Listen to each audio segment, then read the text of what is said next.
Look, new news drop, everybody stops and comes running on just to see what Dana J have to say.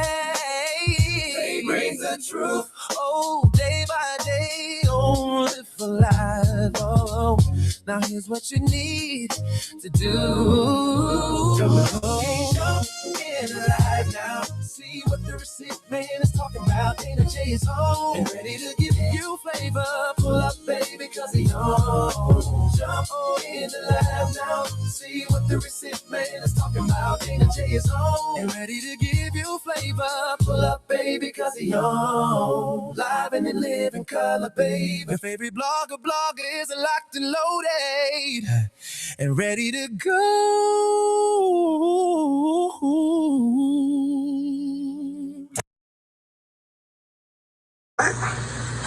ACP, did you see this? If it ain't official Dana J, Prima Donna News, I don't even want to see it.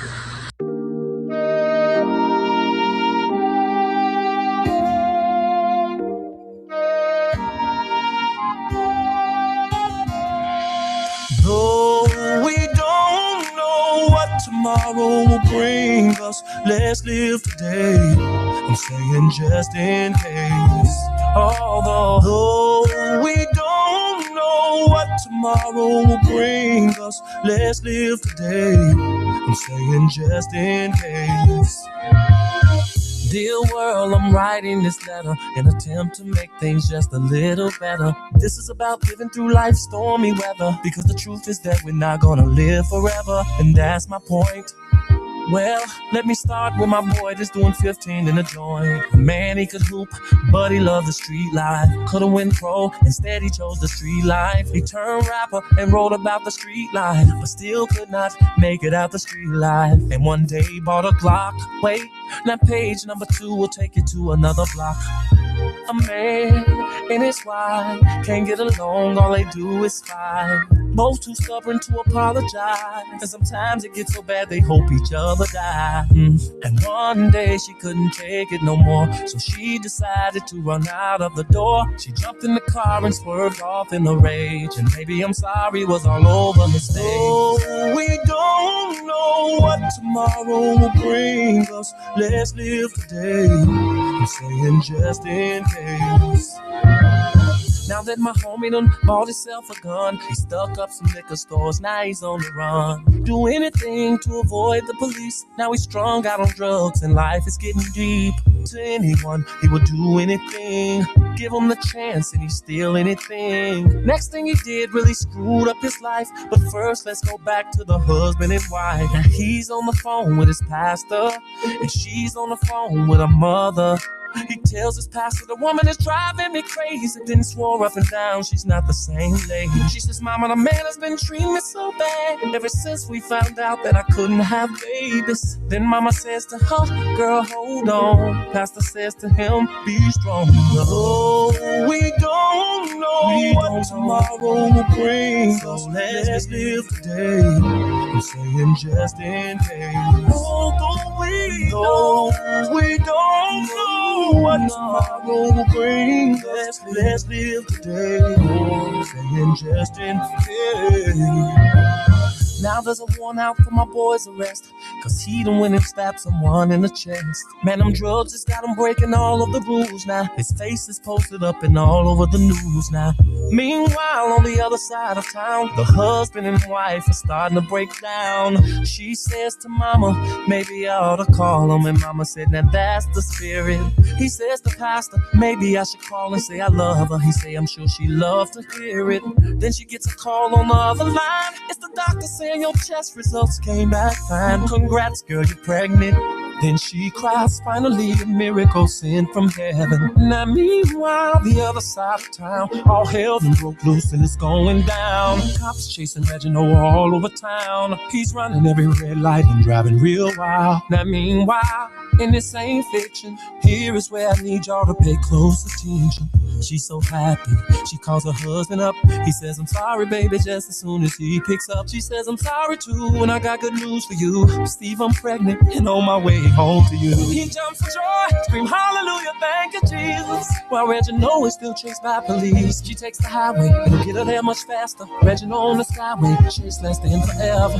With the helicopters right over his head, with the searchlights on him, oh man, oh man. Now he starts panicking, Rachel's driving, so excited she's not realizing that just a block away, a man is on the run, while the husband's at home praying for a son. And the policeman is screaming, hold the car. Rachel calls her husband and says, I'm getting close. He says, honey, I'm fixing up something special in the kitchen. And at the same time, Reginald makes a stupid decision. He turns down a one-way street. Then Rachel notices this car coming and yells out, Steve, out of control, a senseless mission. Next thing you know, a head-on collision. Oh, we don't know what tomorrow will bring us. Let's live today. I'm saying just in case.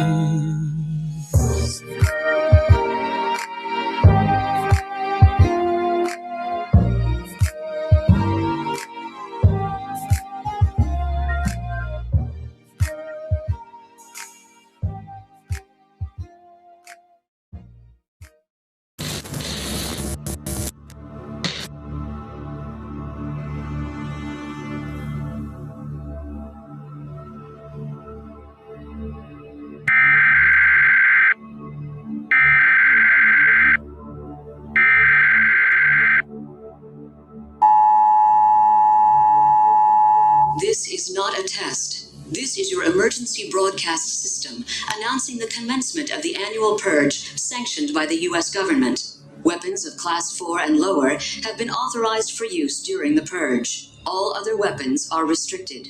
Government officials of ranking 10 have been granted immunity from the purge and shall not be harmed. Commencing at the siren, any and all crime, including murder, will be legal for 12 continuous hours. Police, fire, and emergency medical services will be unavailable until tomorrow morning at 7 a.m. when the purge concludes. Blessed be our new founding fathers and America, a nation reborn. May God be with you all.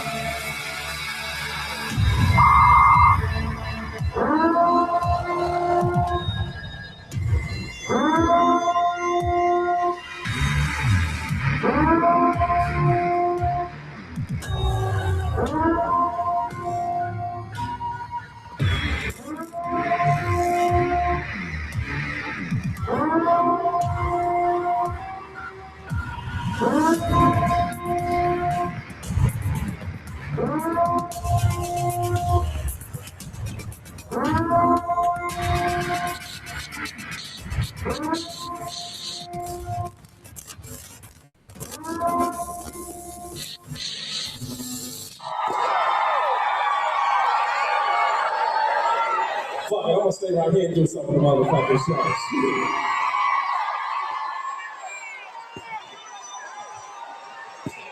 Hey, Mr. DJ.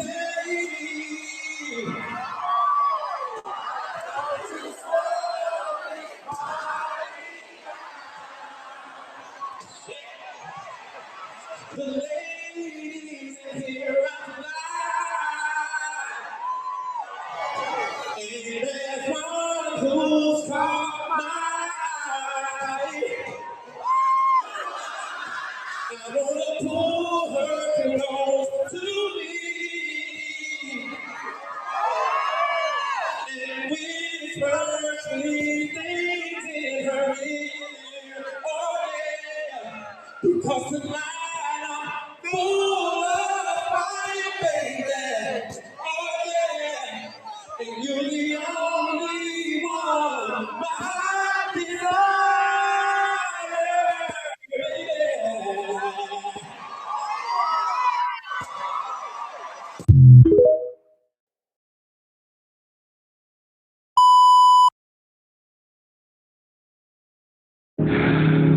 But I know that there's more. More for you, more for us.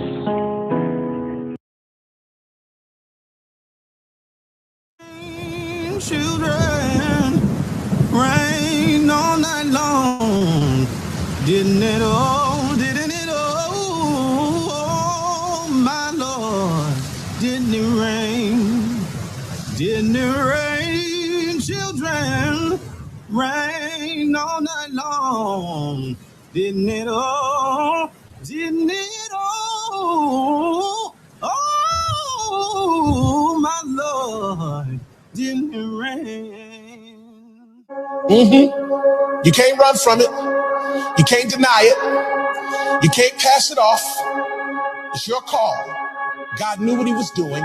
He knew who he was calling. And he expertly and intricately detailed every aspect of your life, your being, your persona, your psyche, your physicality, everything about you, from the texture of your hair to the color of your eyes to the way that you laugh to the fingerprint on your thumb. Everything is connected to your calling. And until you walk into the fullness of the thing that you were created for, you will find yourself frustrated. You're called.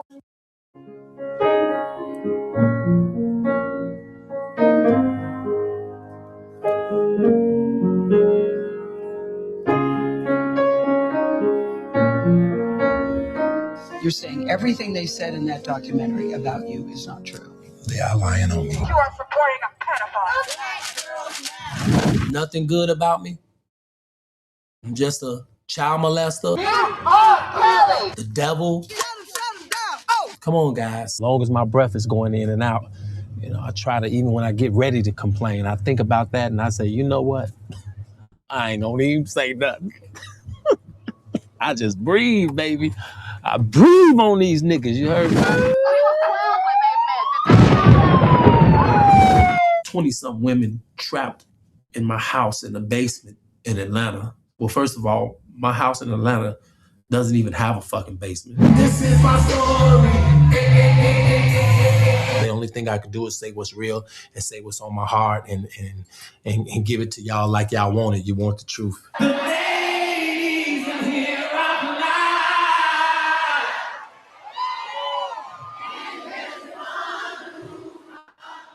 You ain't even got an education. You didn't even graduate from high school. You don't even really read, you know, and all of this old shit they told me. And I started believing that shit, man. But just something in me kept calling and shit. My heart was pumping this shit. It was pumping this shit. Hey fans, how y'all doing? It's your boy Kels. I love y'all. Thanks for supporting me for the last 30 years of my career. I'm very appreciative of that, and just you guys have kept me humble, kept me grounded, and kept me putting out this music for you guys. You guys inspired me to do it, so I'm gonna do it until you say don't do it no more. Don't say that though.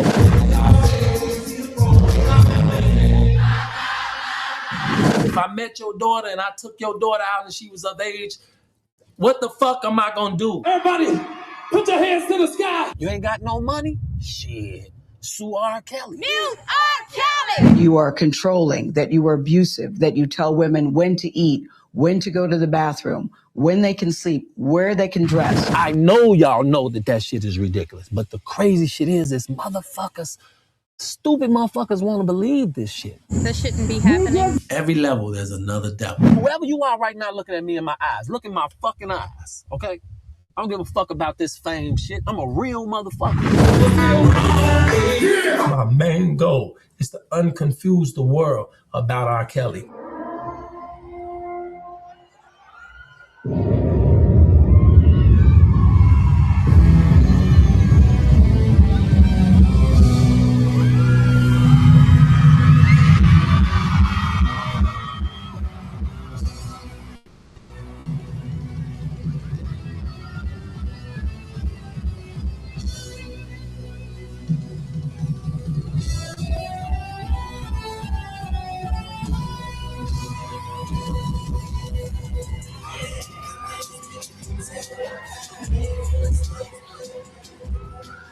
I'm ready, yeah.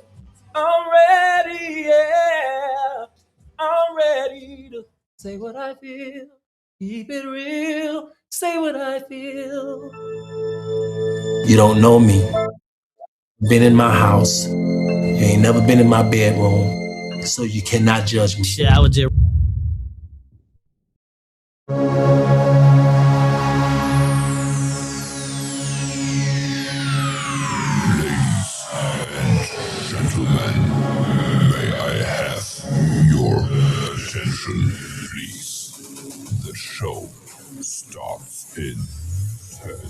9, 8, 7, 6, 5, 4, 3, 2, 1, go.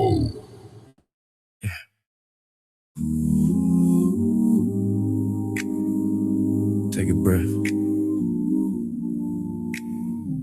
You tuned in up.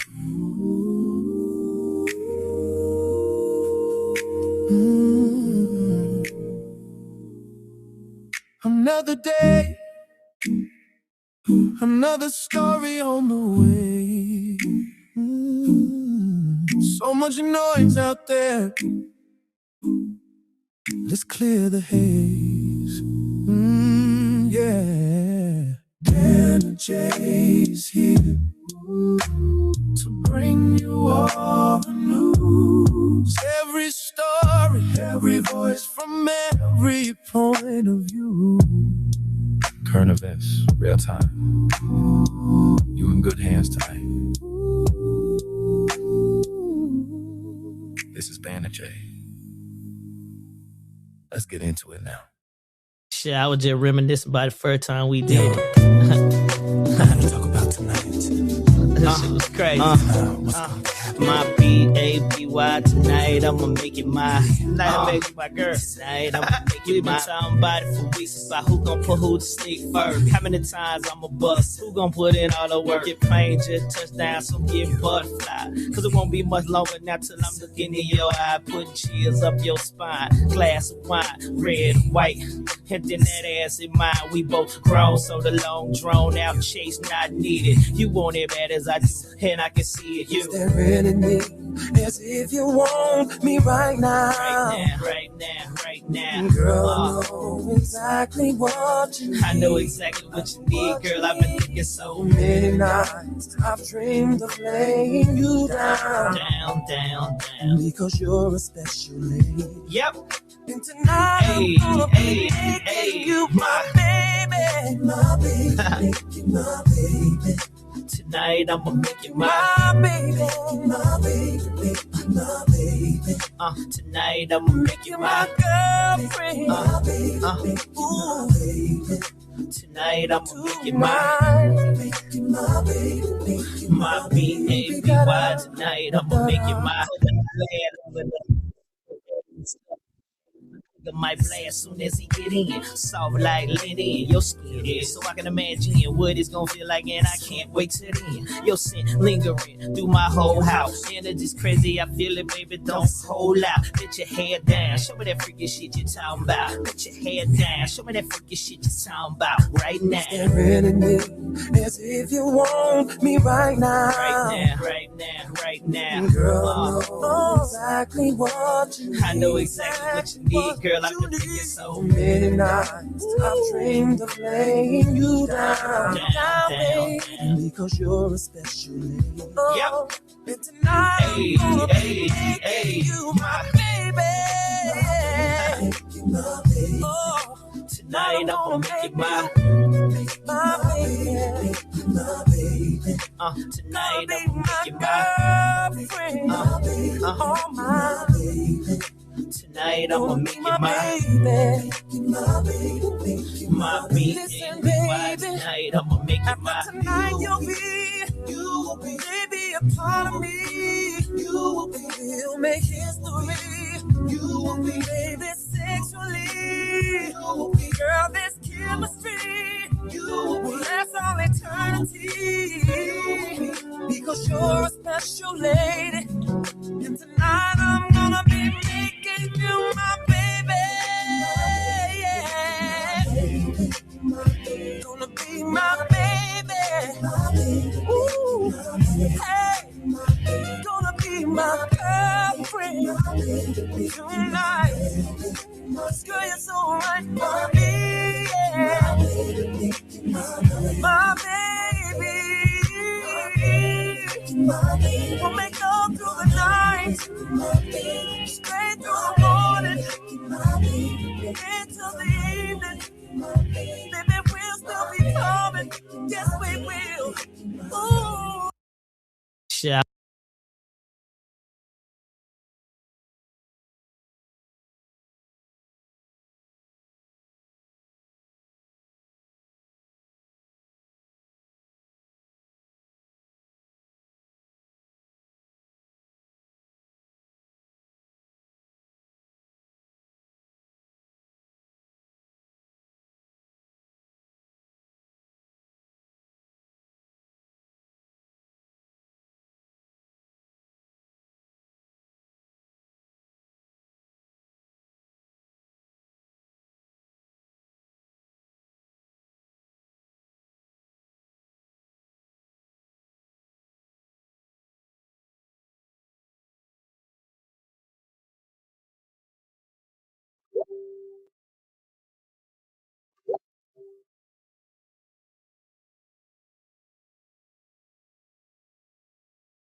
Oh, can y'all hear me now?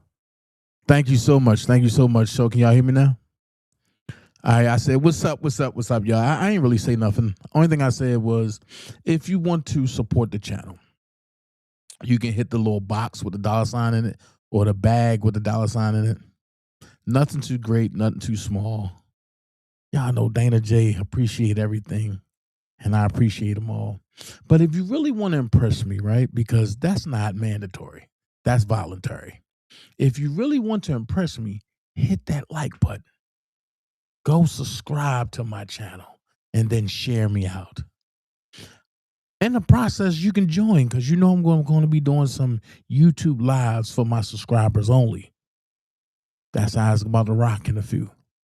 Also, I must say this. There will be no more listening parties for music of other artists on this YouTube channel. If you want to hear me when I rock out, like I'm going to do this weekend, go to TikTok or come to Rumble. I'm telling you, go to TikTok or come to Rumble. Because you never know when I'm going to have a music breakout. Like this weekend, I already know this Saturday I'm going to have a R. Kelly fiesta. And I'm going to go for broke Saturday. Don't miss me on Rumble and TikTok. Saturday at 8 p.m., I'm going to go until I probably go to sleep. How many hits Rob got, that's how many hits I'm going to play. Like what y'all just heard? Which brings me to my topic today. I'm going to give Rashona a break until tomorrow. I'm going to give Don Russell a break until tomorrow. But I'm going to hop on these artists that's out here. Yeah. I'm going to talk about some things because some things came on the radio when I was driving, and I said, how dare you say what you're saying? So I'm going to go here. I'm going to start with this first. I'm going to start with the new YouTube rollout first because my title is R. Kelly Talks. JD said what? Bow Wow said what? New YouTube rollout. So let's start with the new YouTube rollout. There has been people, primarily a person, running across platforms telling you that they are part of a pilot program. And they're going to strike your page, and it's nothing you can do.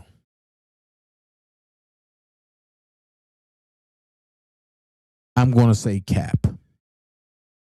And I really, really didn't want to get into this until I seen the illusion of the devil try to make an example to make it seem like they have a power of a pilot program. This pilot program is called YouTube AI. One of the programs that I wrote YouTube about 3 years ago.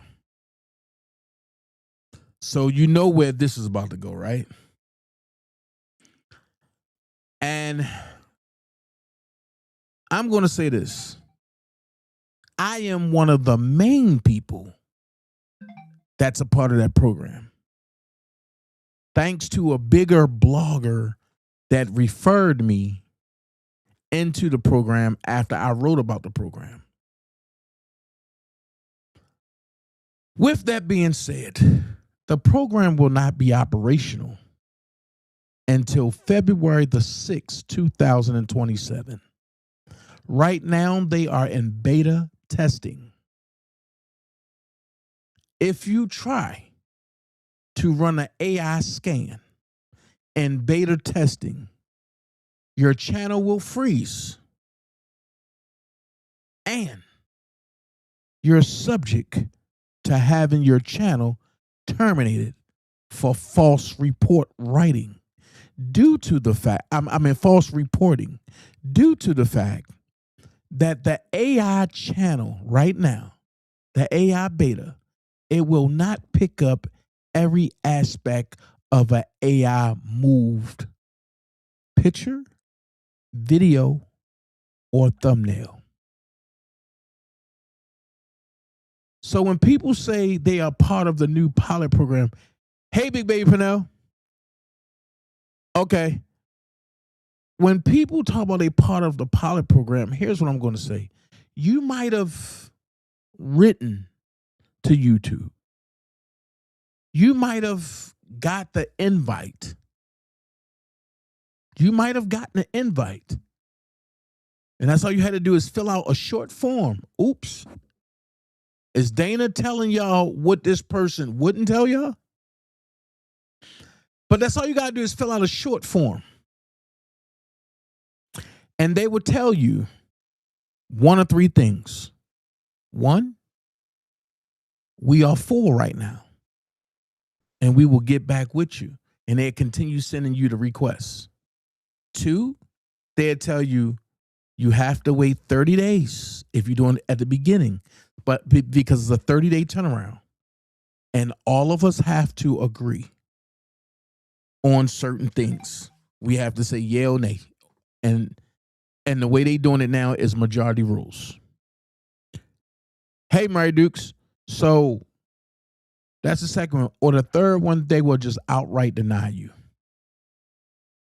Everybody, and I'm sad to say, everybody cannot get into the AI program right now. But for some people that was prematurely given the green light to come in, your channels will be tested. Your channels will be tested. And if you have any bots or brought subscribers, you will be penalized and you will not be able to get into the program as a content creator contributor.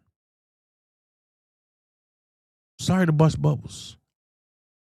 So when Legacy Moon channel was struck, and see, I told you I didn't want to go down this road. I sat back and watched and shook my head. And the reason why is because Legacy Moon and V. Lenore, and I'm going to go here. Anybody that knows me knows that those were two women that I rocked for. But I was expecting to see the snake rise his head, and he did. And I sat back and said, they don't know what I know. They don't see what I see. And I'm just being peaceful because I ain't beefing with nobody. I ain't beefing with nobody on the internet. But I will say this. I find it quite funny that Legacy Moon channel was struck. Follow me now. And this person was threatening to strike V. Lenore.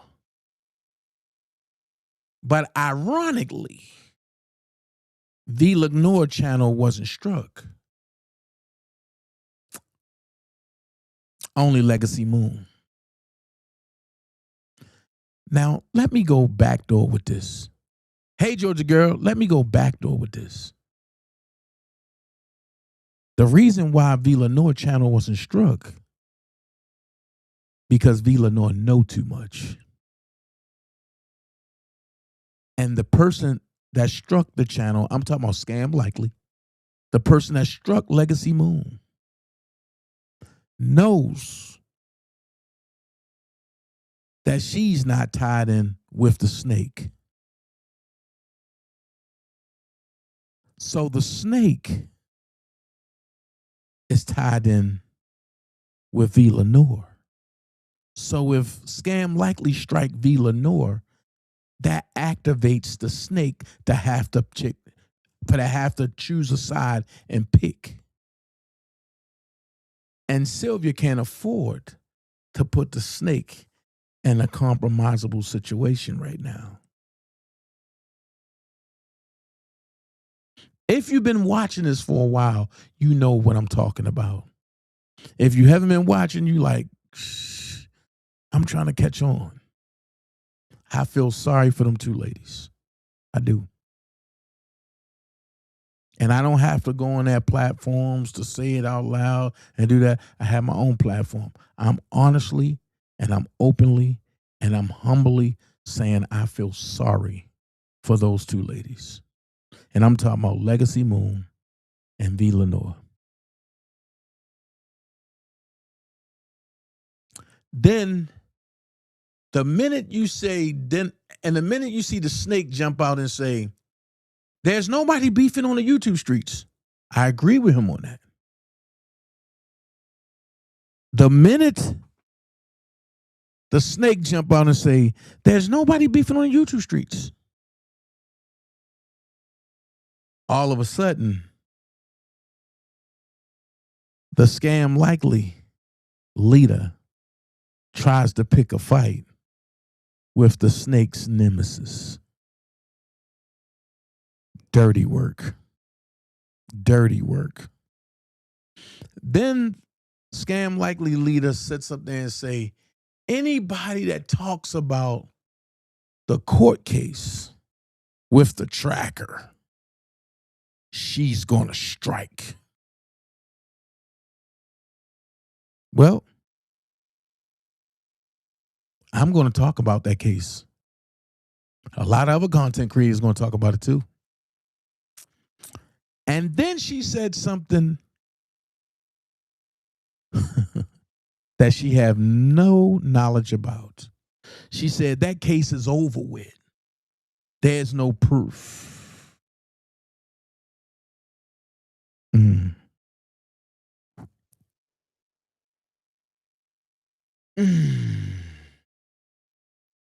I don't think you know me real well. Anybody that knows me knows I don't quit. I act, spit, and fire. And she told everybody, there's no quitting, Dana. Even if it costs people their job. There's no quit. And Dana, even if it costs people their job. No one's above the law. Not even praying devils. So when I see people try to use a beta platform to pick on people that's no longer paying them any attention, I think they need to pay more attention to not my case, but the case that they lied on. So now, from what I'm hearing, is the clerk told the judge that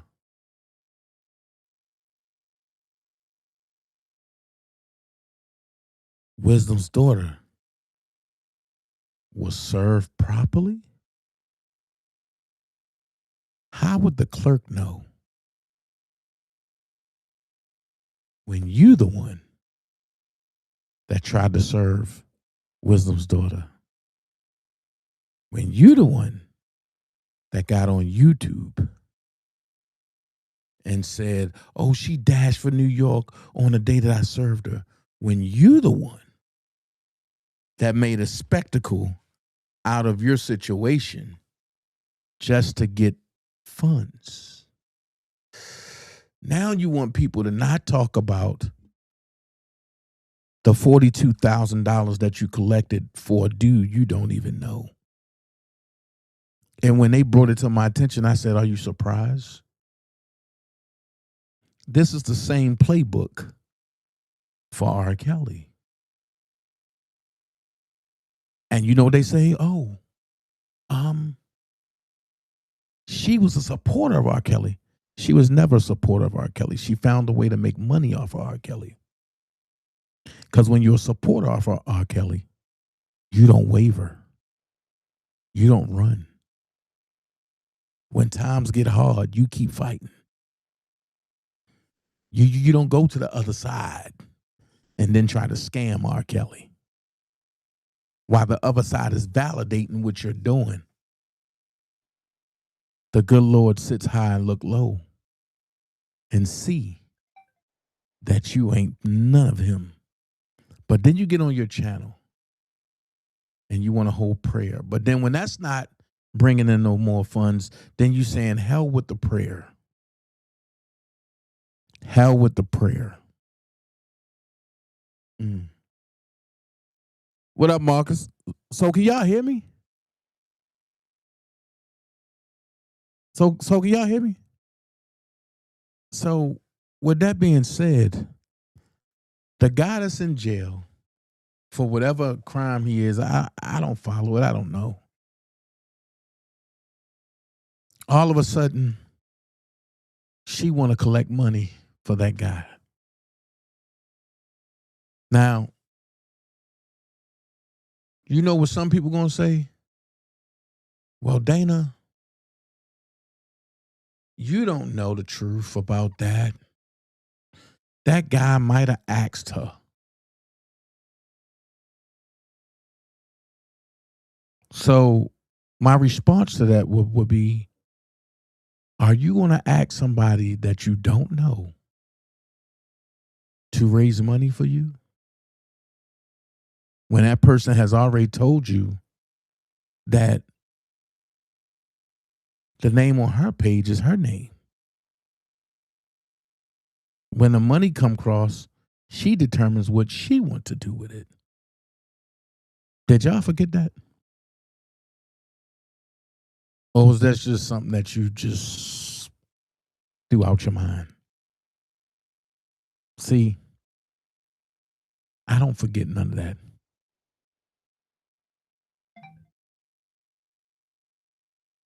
Technically, I don't forget nothing.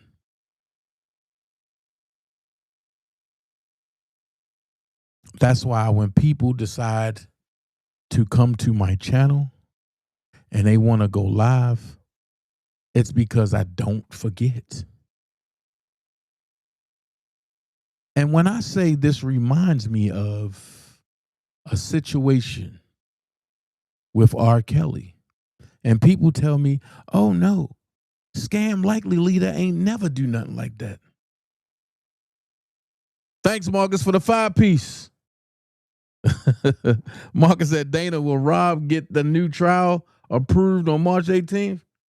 I hope so, but I don't know. But when people get in my inbox and try to defend the Scam Likely Leader and say, they never did that. She never did that, Dana. You making up stuff. And when my reply is, watch my live, you must know I'm going to drop some receipts, right? So for the person, and I see you in here, for the person that defended her, remember, our bet was for $75. My Cash App is $official Dana J. Because now we're going to read. And this is just the beginning of my live of the R. Kelly talks. JD said what? Bow Wow said what? Let's read. R. Kelly found guilty of all charges in sex trafficking trial. Faces 10 years to life in jail. The singer was found to have exploited his stardom over a quarter century to lure women and underage girls for sex. We don't believe that. So let's read. New York.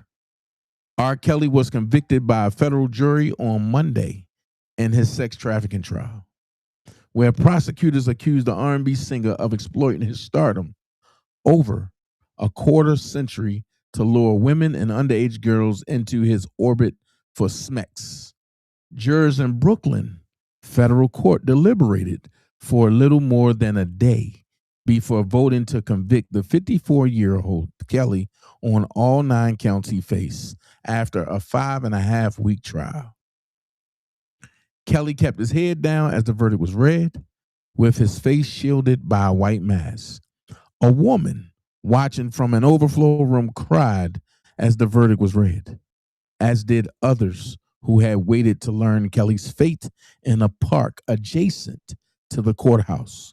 One supporter played the singer's music there, including the song Shut Up. Devereaux Canick, a lawyer for R. Kelly, told reporters that the defense was disappointed. Excuse me, I'm sure we'll be appealing, he said. Kelly faces a mandatory minimum of 10 years behind bars and could face up to life in prison at his May the 4th, 2022 sentencing. Here's where it gets crazy. The singer, whose full name is Robert Sylvester Kelly, is one of the most prominent people tried on SMEX charges during the Me Too movement, which amplified accusations that had dogged him since the early 2000s. Don't pay attention to the picture down at the bottom. You all know who that is. Like Kelly, many of his accusers were black, differentiating the case from recent Me Too convictions of Bill Cosby and movie producer Harvey Weinstein.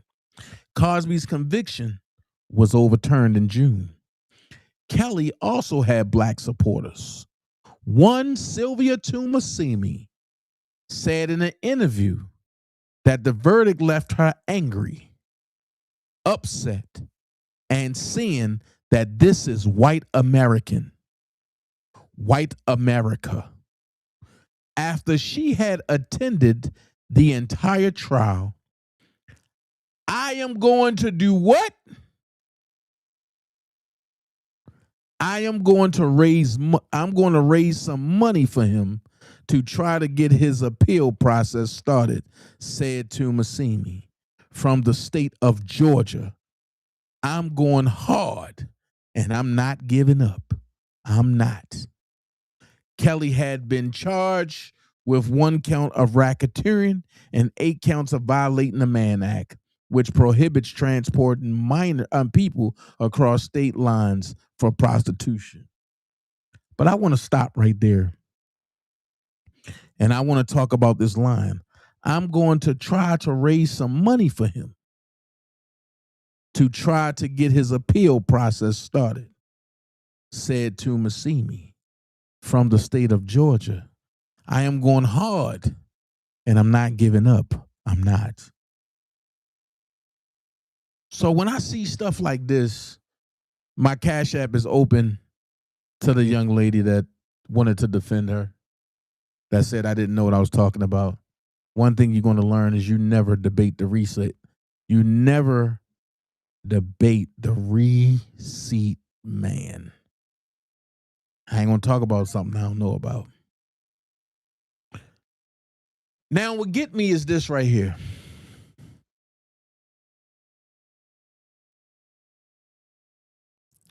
You're never going to give up. You're going to go hard. You're going to raise money. But didn't I just hear you about a week ago, 2 weeks ago, sit over on your platform and say R. Kelly is guilty and you believe Rashona? See what I mean when I say these fly-by-night people? And I'm going to go here. I take full responsibility because I brought her around. I thought she was a supporter. But she was just only looking for a way in. And she did a lot of damaging things. And I'm going to go here. This is what happens, Keith, when you are the power of attorney and you don't shut down the bullshit when it starts. Now, once again, I don't have no ill will towards Keith, but I'm going to send Keith a direct message. You were so quick to go after the dollar for the king that Doug Anton started, that I promoted, that Levi gave the name to. But you allow all these other scammers to open up whatever they wanted to open up, because I have to believe you was getting a cut out of everything.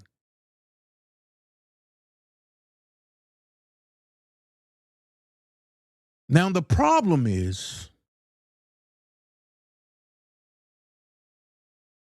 when y'all were trying to convene about me promoting $1 for the king, the question came up, what about Sylvia? Making a fortune off of Rob, selling transcripts and talking about she needed to raise money for defense and for an appeal when none of that was and when none of that was needed. None of that was necessary.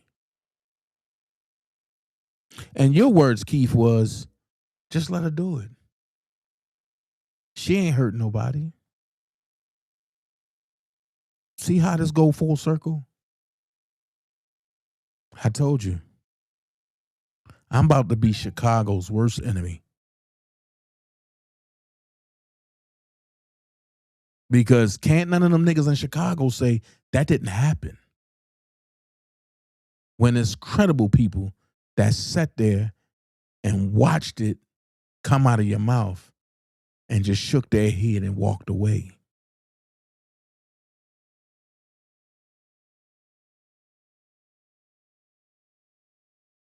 At that point, I was having reasonable doubts. Ain't that's what Jay-Z said?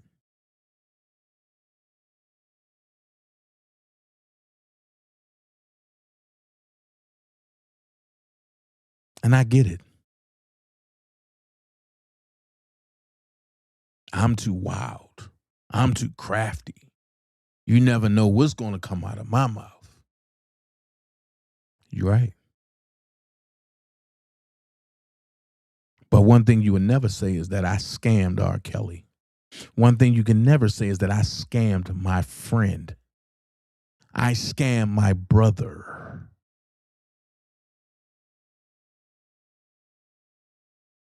One thing you can never say is that I gave people R. Kelly's money just to keep them quiet.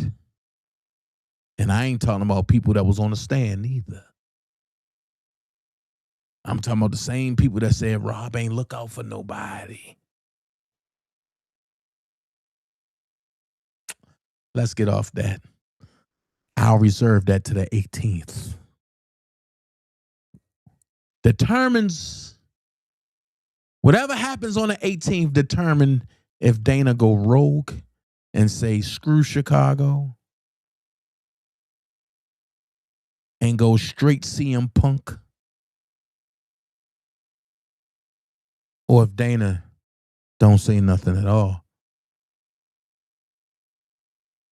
I told you. My friend is in jail. I don't care about the rest of y'all. And I mean that. I only care about that one man that's locked up. Because a lot of you niggas in Chicago took that mask off and showed me who you was. When y'all told me, Dana, stay out of it. This is a Chicago thing. You wouldn't understand. You don't live here. Let us do us. I don't know how to move like that. If I call you friend, I'm going to protect you in your face, behind your back, and when you're not around. That's what real friends do. So moving forward, I know somebody like, oh boy, Dana calling Keith out. Oh my God, yo, this is crazy. No, it's not crazy. It's serious. Because now, y'all playing Russian roulette with somebody's life who don't belong behind bars. And the only thing I can think about is that could be me.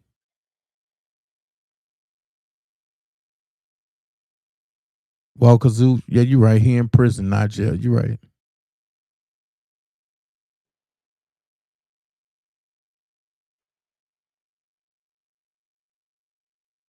So with that being said, let's talk about it. I touched on it before. Man leaves R. Kelly studio with computer hard drive just before raid, right? That's before the fire department came in and all that. I read all that already. But is they going to show it? It's loading? I guess not. But here it is. Here it is.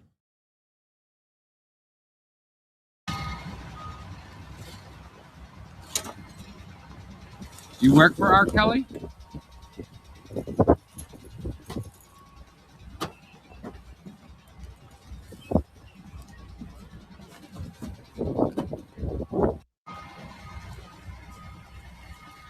Let's deep dive into something. You work for R. Kelly?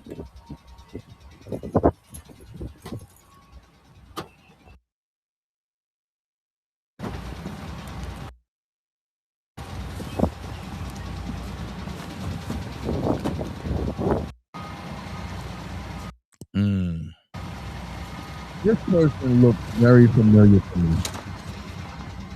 You work for R. Kelly?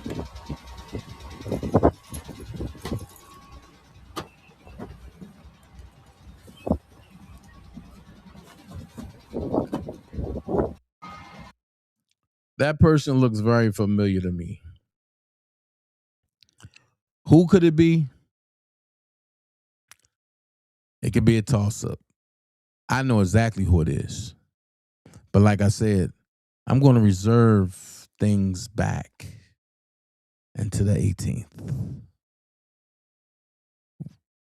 Based on what happens on the 18th, based on my response,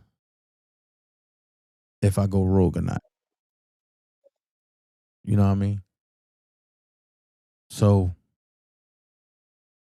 if you don't like it, that's fine. If you don't like me, that's fine too. I ain't here for you to like. I'm here to bring content. And I'm here to bring facts. So let's deep dive into Jermaine Dupri. This is a iffy one for me. But let's listen to what JD have to say. Shout out to Mag TV.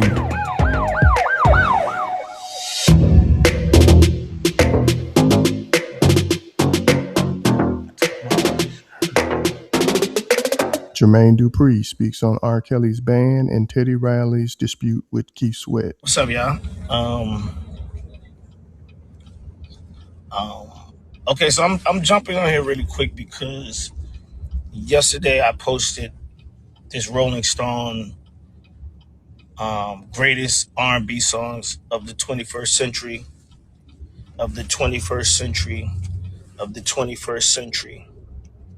and every other comment under the post,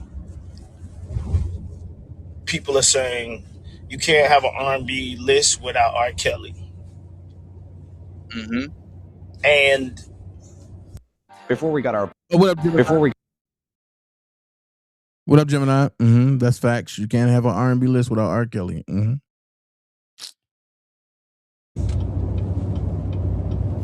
I understand that. I actually feel like that too, but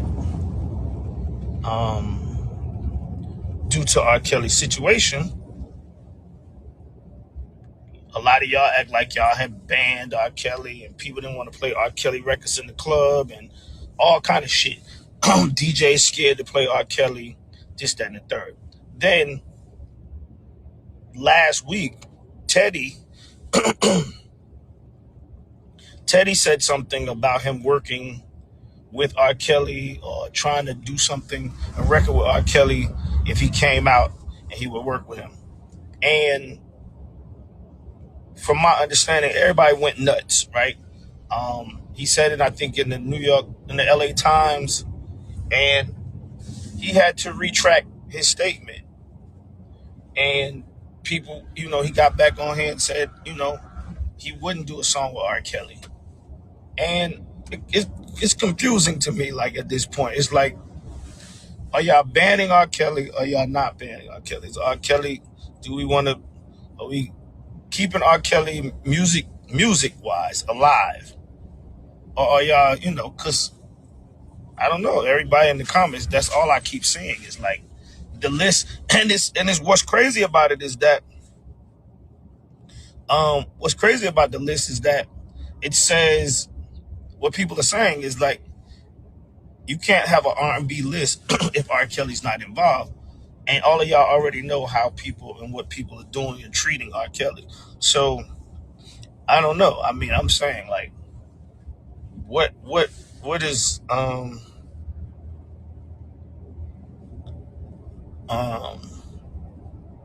yeah, we've all called him the king of R&B. This is no doubt. But at the same time, you guys, the public, I'm not saying that, but the majority of people, when his situation happened, everybody changed and turned their back on the music. So is R. Kelly banned or no? All I need you to do is put yes or no in the comments. I can stop being confused about this.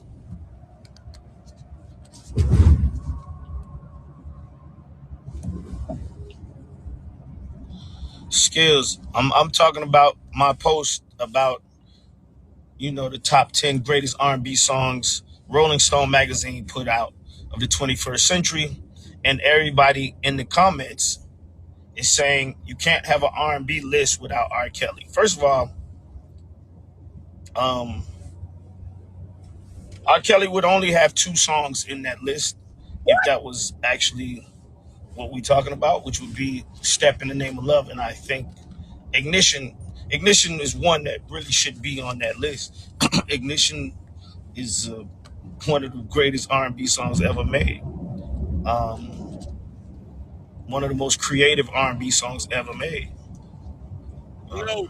So, you know, is he banned or is he not? Be sure to like, comment, and subscribe.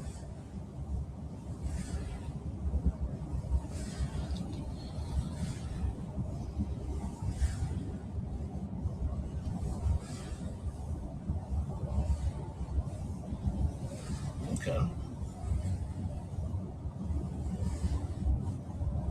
Okay. Okay. So all of the DJs out there that's scared to play R. Kelly's records in their R&B um, parties and all of this shit, because there'd be a bunch of R&B parties that I go to, and I never hear R. Kelly. As far as what I see in this chat right now, people talking, people are saying no. People are saying he is not banned. So therefore, y'all can start playing his music, man. Bring in music. Make sure, you know, just play the music.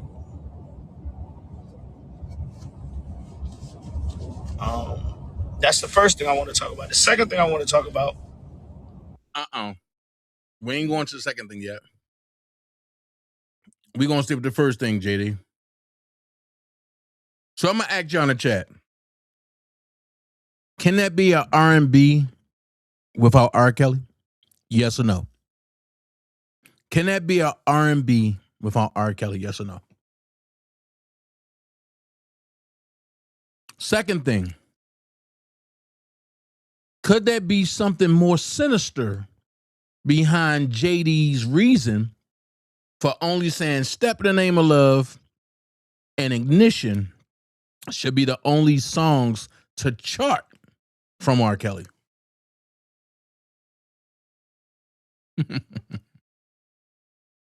Could that be a more sinister reason for JD to sit there and say Step in the Name of Love and Ignition are the only 2 songs that should chart from R. Kelly? Here's my thing. In order for the machine to run, they need you. If you tell the machine, I'm not muting R. Kelly. Furthermore, we know it was a hoax. We know y'all set him up. We need him released. If everybody go rogue and just turn on the music industry, do you think R. Kelly will be locked up still? Just something to think about. Hey, Natasha Walker. Then let's go here. It kills me because people like JD that have a prominent voice tiptoes around about the R. Kelly situation, but they don't tiptoe about Diddy. They definitely don't tiptoe about Jay-Z. They don't tiptoe about Okra. They don't tiptoe about Harvey Weinstein. At the end of the day, anybody that have something nice to say about Robert, that poke holes in the accusers, because now I'm about to go here. There was no victims.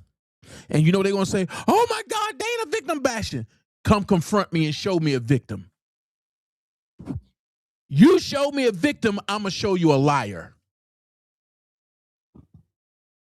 Let's go. That's how we're going to do this. And I don't care whose side you on. Whether it's the other side, whether it's this side, whether it's no side. You come to me and telling me that you're going to show me a victim, and I'm going to show you a liar and a willing participant. Now I'm going to up the ante.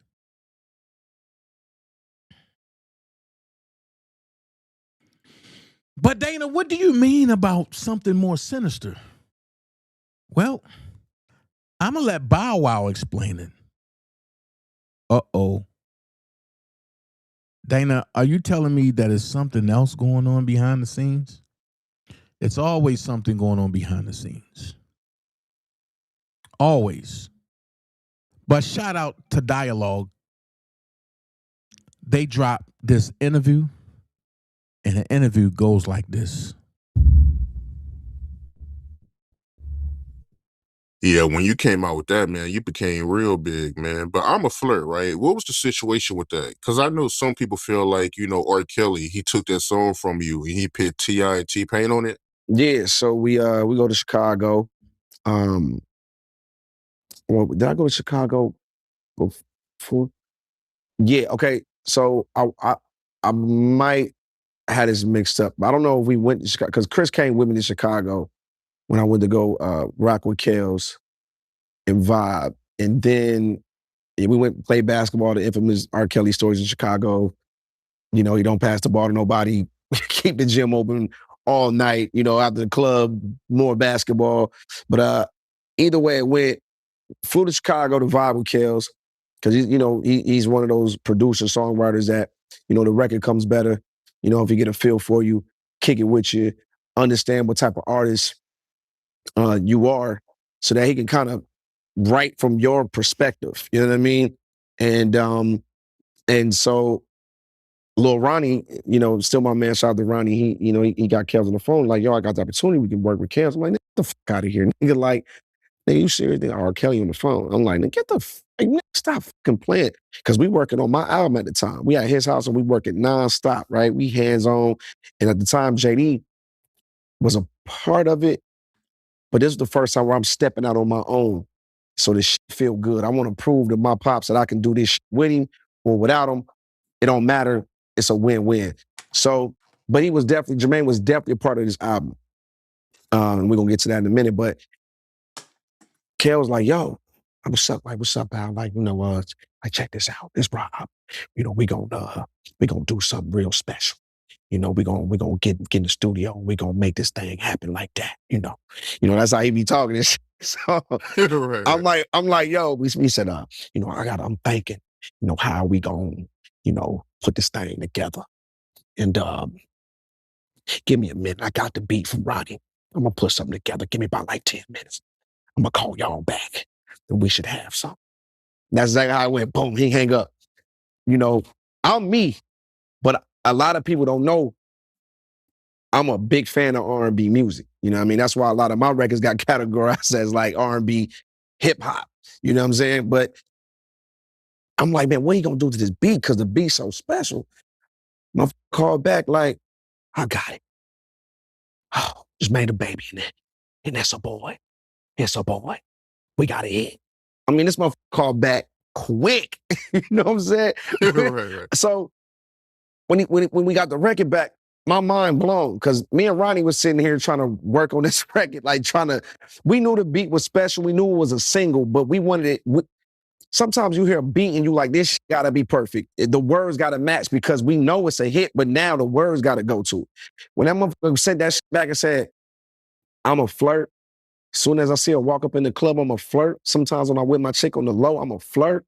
And how he did it, I say, yo, this nigga's a genius. I'm like, yo, this nigga is the greatest R&B singer of all time. Like, you know what I mean? Fuck all the extra crazy shit. You know, of course, we don't agree with all of that. But for me, I judge off of talent. I go by, I don't care. In between these walls of this studio and this microphone, the nigga is the greatest nigga to do this shit. And I've seen it with my own eyes. I mean, this motherfucker wrote I'm a Flirt with my pictures hanging up in the booth, bruh. This nigga had on a do-rag and a jersey dressed like me. This, I gotta become Bow Wow. I gotta be Bow Wow to do this. I gotta be Bow Wow. And the nigga did it like this shit was crazy, bro. No cap. Like, and when he sent it back, I do my verses. We send it back, Rob, like, tell that he can't say that now because I say some shit like that in my verse. He gonna have to rewrite that shit now. And I ain't gonna do it for him. He got it. And so he sent it back. So I had to rewrite my shit, touch it up. We sent it back, Rob, like, all right, it's a go. And from there, it was on. So that song was placed on my Price of Fame album. It was, yeah, my fifth album was on my Price of Fame album.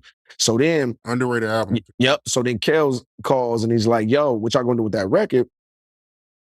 Because Shorty Like Mine was the first single. So boom, I'm coming off a #1 record with Chris Brown. So I'm like, JD, I think the perfect single was the song with me and Kels because now I'm getting older.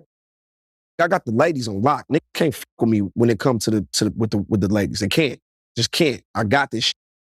Now let me enter that next level of maturity. If I align myself with this nigga, and you know he got the lady, and we ain't got to talk about his body work for the ladies. It gives me that edge that I need, that grown look that I need, and now Bow Wow is, but now you fucking with the big dogs. You go from the hottest young nigga and Chris Brown, now I'm about to hit y'all niggas with a banger with the Nick Kills. It's like, it's undefeated. And at the time, I'm like, you know, I was in a high profile relationship at the time, and I'm also thinking what they gonna do. You know what I mean? Because I'm like, I want to seem like I'm having fun. I'm back. I'm single. This the perfect nigga to do this song with his Kels. The video, I'm envisioning the whole label like, nah, we want to go out of my system. And I'm like, nah, nah. Like, what I look like putting out a heartbreak record about a certain individual when that certain individual has already moved on and they in a new relationship, a public relationship. Why am I about to put out a heartbreak record about an individual when I should be celebrating being a young player? I'm back out here and I'm getting it popping. I'm Bow Weezy. Now I'm back and I hooked up with the big homie this time. I don't want to be looking like I'm over here crying because in reality, I'm really not. But this is how the world gonna perceive this shit if we go with this record. I got outvoted. You know, I think a little friction between me and Jermaine kind of started because I'm like, I think the nigga hating on me. He don't want to see me win. This is a hit. It came from me and my homeboy in his house, in his basement. We did this shit all by ourselves. And this was our moment to prove to JD in the world, like, I'm stepping out on my own. And I now what? You can't say I can't get one without, that's like God, rest his soul with Kobe. You can't say that Shaq shit no more. Nigga, I got 2 without him. So we can dead that. I don't need, you know what I'm saying? So at that time, that's how I was feeling. And so Kels called and was like, yo, Nick ain't gonna use it. Man, I'm gonna just, I know a way I can get around it. I'm gonna just call it the remix. But he kept it gangster with me. He did. He said, yo, check this out, Val. This is what I'm gonna do. This is my plan. I said, okay. He said, but I can't take away that credit. This is your record. He gave me my writer's credit. I still eat off the record. You know what I mean? It's still a Bow Wow record. And if you look, even the one that I wasn't on, if you look on the Billboard charts, when we went number one, you still see S. Moss on there. You see S. Moss, Clifford Harris, Robert Kelly, and then you see Payne's name. So no matter what, I eat off the record. So it definitely, so I got a number one with Kev. So now that Bow Wow have said that and dropped a lot of truths,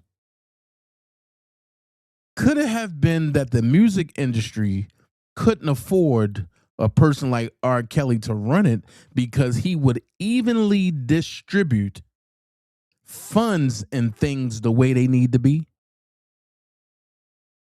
That means people couldn't steal, people couldn't finesse, because anybody else would have took the credit. But Rob gave him full credit. I told y'all about the basketball sessions that night. Folks, oh no, that's not true. That's not true. Now you see Bow Wow come out and say the same thing. So I guess y'all gonna say I called Bow Wow and I told Bow Wow to say it on our Art of Dialogue, right?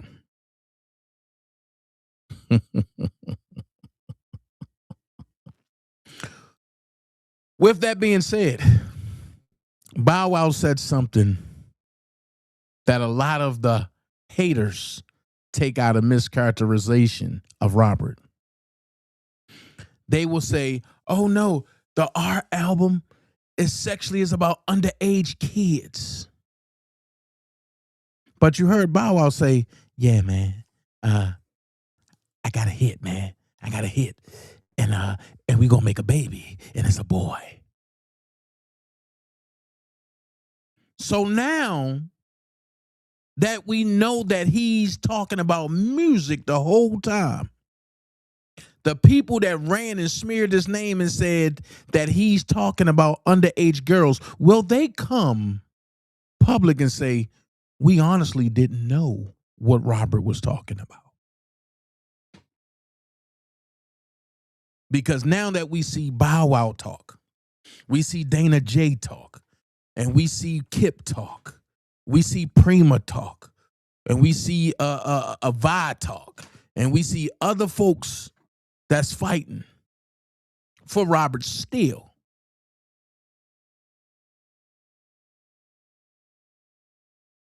It's clear to everybody that he only talks musically. So where is the underage girl persona coming from?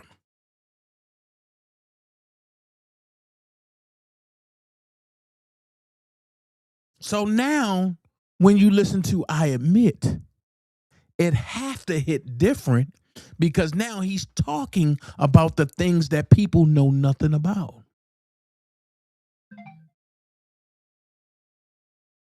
I told y'all in the studio, Rob have different studios that he got different themes in. Just like when he did the Michael Jackson joint and that nigga turned into Michael Jackson. That's some crazy stuff. Hold on. Hold on.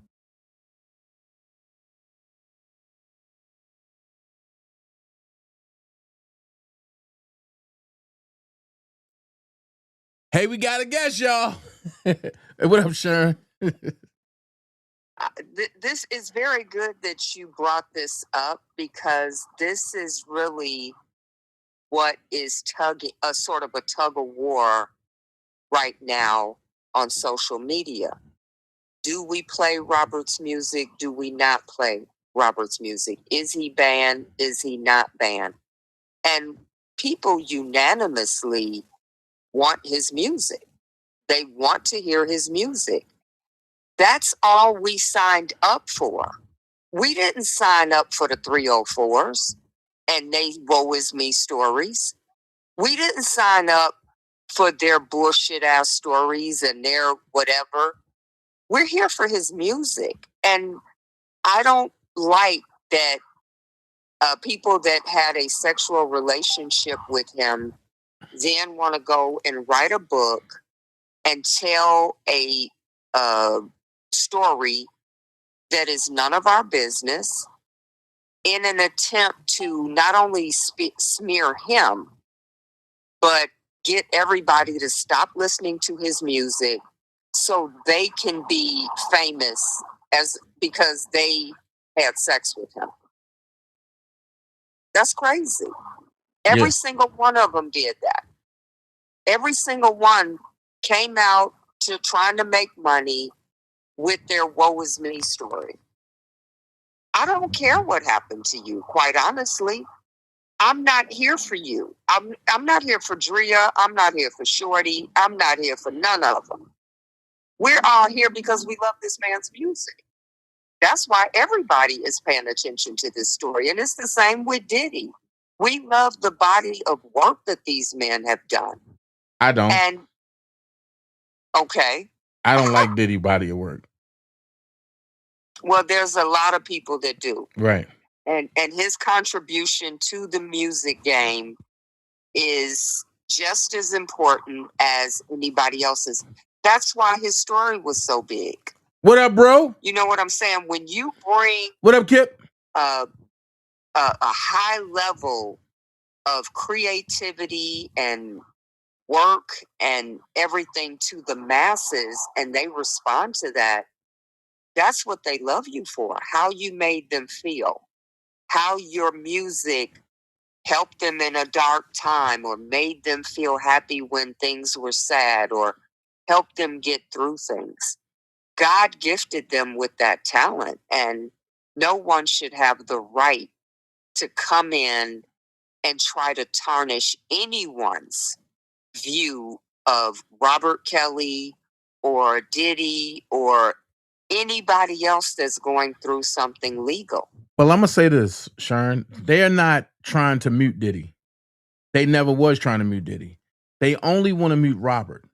And the problem that I have with Diddy is the fact that the government came in and they fed the public a bunch of hoopla, but then they reverse charged him on bullcrap.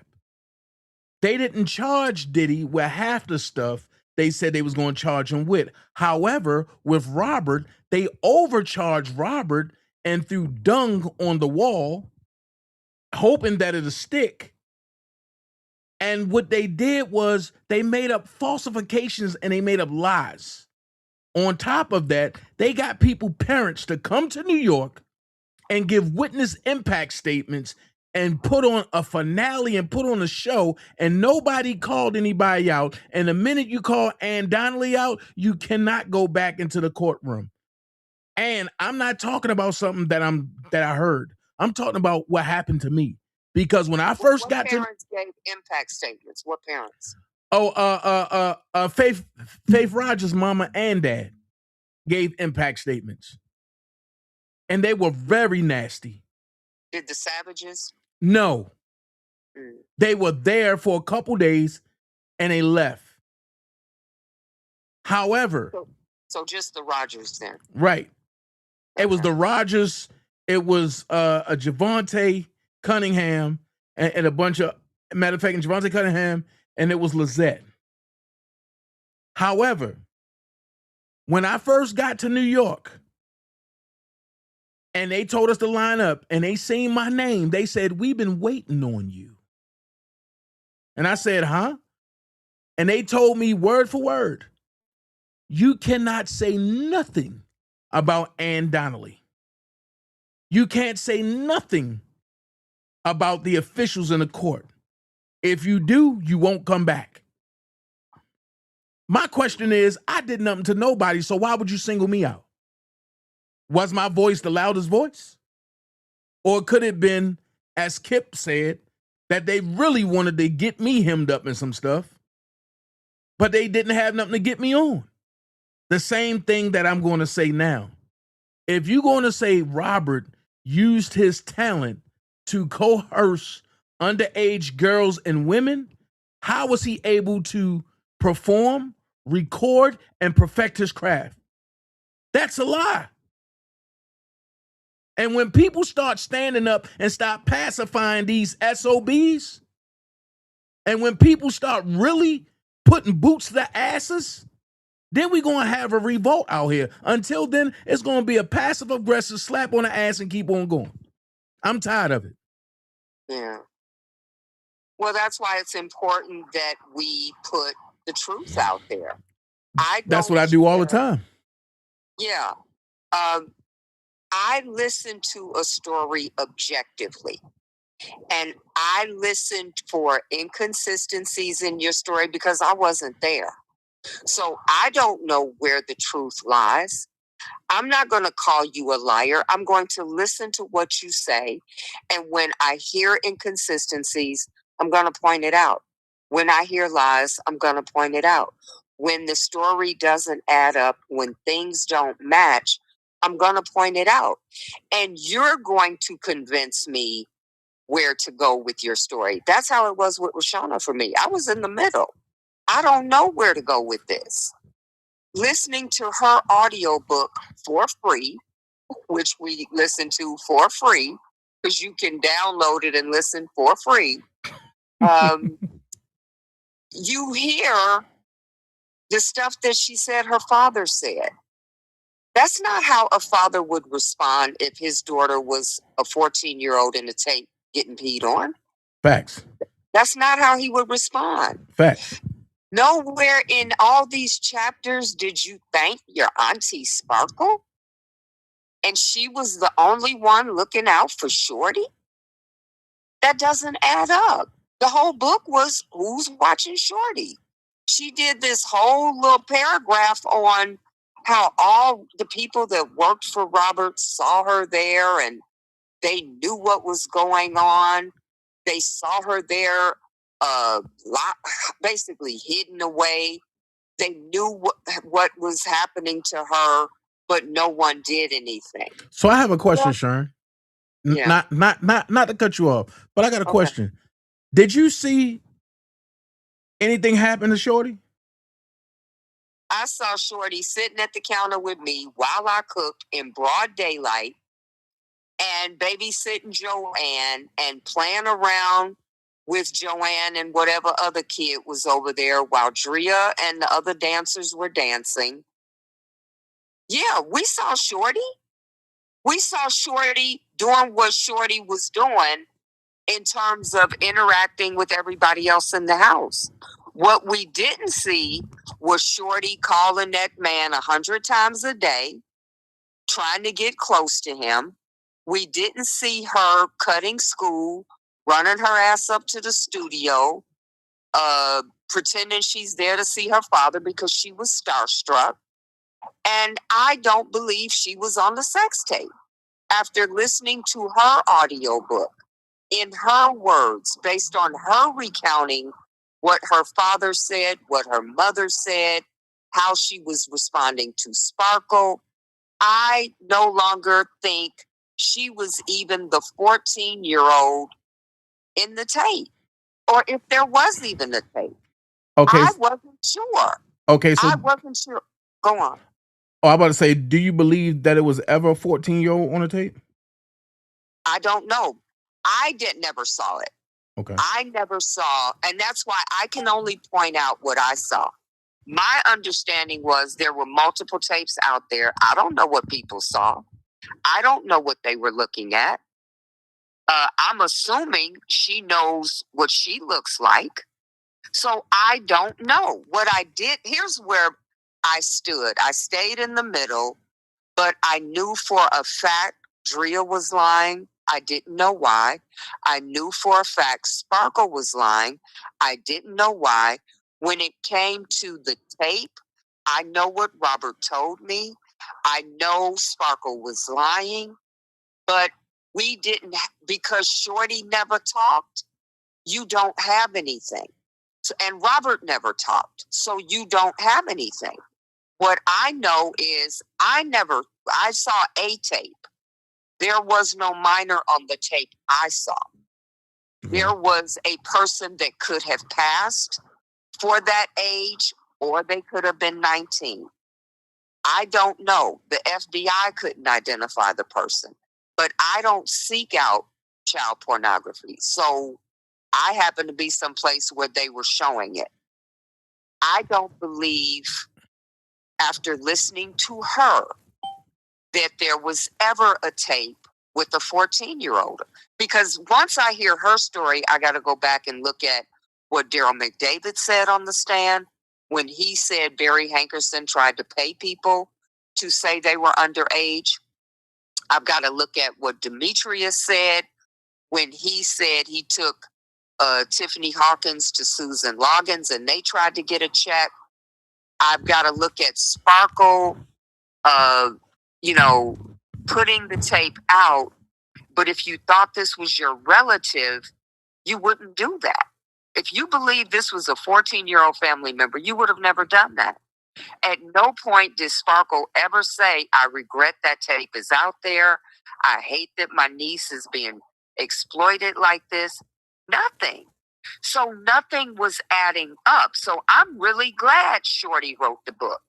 I'm glad she put it out there because now we have in print and in audio her inconsistencies, the things that don't make sense. And the most important thing is how she said her father responded. There's nobody on the planet that would be more concerned with you being in a relationship with a married man than they would be with you being a 14-year-old being peed on. So, go on. Okay, so not to cut you off again. Okay. But I'm setting up a panel, right? I'm setting up a panel with 2 real survivors of sex trafficking. Uh-huh. One of them know Lisa Van Allen very well. Okay. I'm setting this up. Would you be willing to be a part of this panel? Because what I'm trying to do is I'm trying to grow a panel. I'm trying to put a panel together of nothing but people talking and dissecting the lies of these so-called victims. Yeah, I'll be a part of it, sure. And because now we already done went through the stages of everything. Now only the real people can talk because everybody else have phased themselves out, whether they was trying to be on the next level, whether they was, trying to be part of a vice lord, whether they had their own agenda in the Don Russell camp. Everybody had phased themselves out except for the real ones, right? So with that being said, but I have to say this. The people that attacked Robert day ones had to be ignorant about the fact because when Robert went to court with the day ones, the stuff that played out with this new group didn't play out in the beginning. Everything was quiet. Everything was knit. Robert was focused. This new group, it's like Robert was loaning money to people and everybody was trying to get a piece of Robert Kelly and this and this. That man shouldn't have to come on a damn album and talk about people not supporting him publicly. Right. Yeah. And my thing is, I look at facts. You got the money man sitting there and you the biggest snake there is. Yeah. And my thing is, when people start talking about it, why do people stop? Because now it's like, if people know something, say something. Right. This is the only way we're going to save Robert's life. That's right. I agree. So whether you stealing from him, whether you're a lawyer who ain't do their job, I believe Robert need to sue a lot of these lawyers too. And because a lot of these lawyers threw him under the bus and they was just there for a check. Hello, Greenberg. Hello. That's where I'm at with this. Hello, Nicole. There's no way Trevin, who don't know R. Kelly, should be profited to give money to an IOTA account where people trying to get money behind R. Kelly back. But you the lawyer. There's no way a lawyer should come public and say, you need to find my client guilty. I meant not guilty. You don't make mistakes like that on a big stage. That's just like Johnny Cochran coming in and saying, "Oh yeah, R. Kelly guilty." I mean, Johnny Cochran coming in talking about OJ guilty, y'all. Y'all gotta find him guilty. Oh, I'm sorry, not guilty. Man, really? Right. You don't make amateur mistakes on a big stage. The problem is people are not focused. And a lot of us, including me, wasn't focused in the beginning. It took for him to get a guilty verdict in New York from a judge that sat there and said he was getting 30 years anyway. Hold on. Ann Donnelly said he was getting 30 years anyway because of a video. And she said he's the reason why her husband left her. Rob don't know your husband. Rob don't know you. If your husband listened to his music and he loved to be a flirt, then guess what? He was a flirt.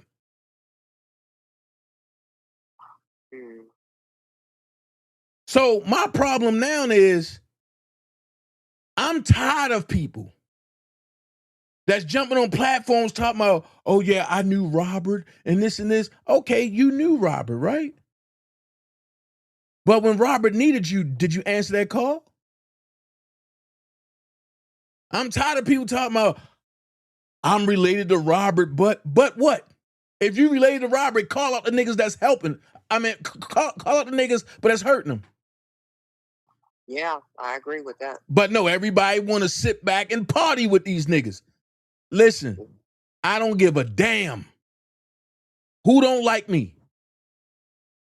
But there's no way I'm going to sit there and have a nigga in my house and I call a person that's locked up my nephew, my cousin, my brother, but I got the nigga in my house that had the balls or that could have had the time and to say, you know what, Your Honor, this is what I know. I did X, Y, and Z, yada, yada, yada, yada. And that could have relieved Rob. But no, this nigga pled the fifth. You opened the door for Geronda, nigga. Who pled the fifth? Bubba. Bubba. And you opened the door for Geronda, nigga. Did they even call him? He pled the fifth.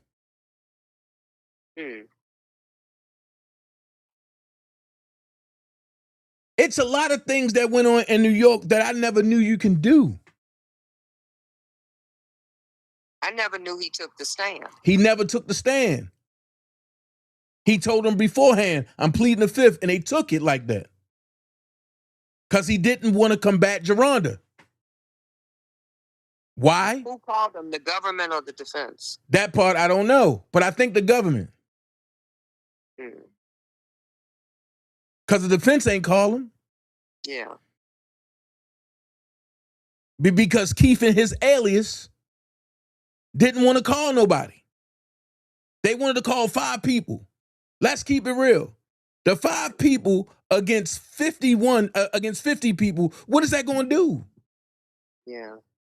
You calling character witnesses. No, you got to call people that been there. Yeah. I'm quite sure if they would have called a couple people, man, listen, gang, see, I'm about to get mad. See, I'm trying to wait until what happened on the 18th. But I'm really going to explode if Bo Brinley don't meet that deadline. I'm not going to care about nobody. He doesn't have a choice but to meet it because he's not going to get another extension. The judge said no more extensions. Sure. Let's go here. If the goal is to make sure Robert don't come home, do you care about meeting the deadline?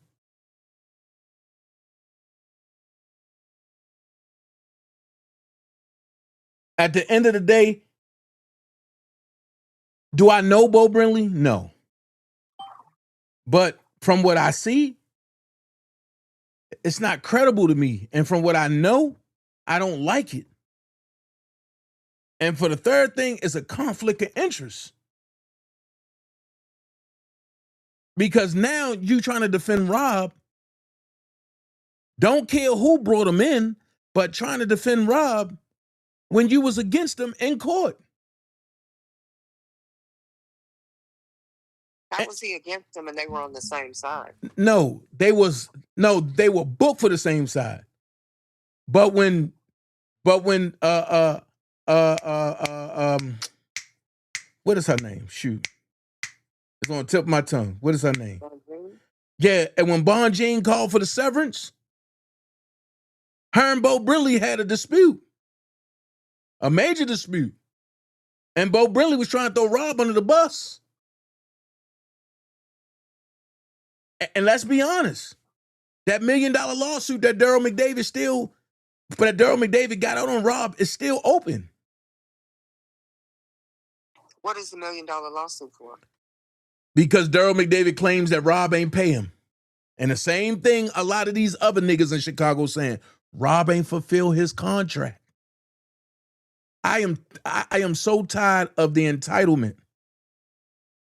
That man don't owe nobody a god-daggone thing. He don't owe his kids nothing.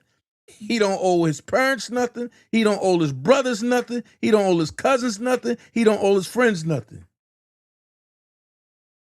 At the end of the day, everybody got the wit and the own opportunity to do what they only can do. And that's fend for themselves. If you choose to hang around somebody, and if that person ain't what you like, why are you still hanging around? Yeah. At the end of the day, it have to stop. And I'm gonna go here. If Bo Briley is serious, let's get this damn train rolling and let's kick some asses. If Bo Briley not, let's be honest from the jump. And let's say, look, but I'd rather you get somebody in here that's going to defend this guy. Did you send him everything you had? For what? My thing is, if Bo Briley ain't even going to talk to me, why would I send him anything? Why does he need to talk to you? Because he need to understand what I have. If you don't understand it, there's no reason for me to even, send it, because but that's all that's going to happen is you're going to misrepresent what I send, and I don't want you looking stupid. This is about Robert's life. I don't give a damn about me totally, but if you know somebody know the breakdown, talk to that person, get the full breakdown, write your notes, and go whip ass. But you can send him what you have, make a video with everything you need to say, and send him the video. Okay, so can I ask you a question, Sharon? Yeah. Why I can't? What is 3 minutes? You can't pick up the phone. Hey, Dana, when I got your call, hey man, this video, thanks for everything. But is this video saying this? Is this video saying that? Cool. Yeah, I can give you a yes or no. Yeah, it's saying that, it's saying that, it's saying that, it's saying that. Cool. And you go ahead, bust ass. How hard is that? I think it's, and I don't know, I have not been involved in his conversations with other people. I think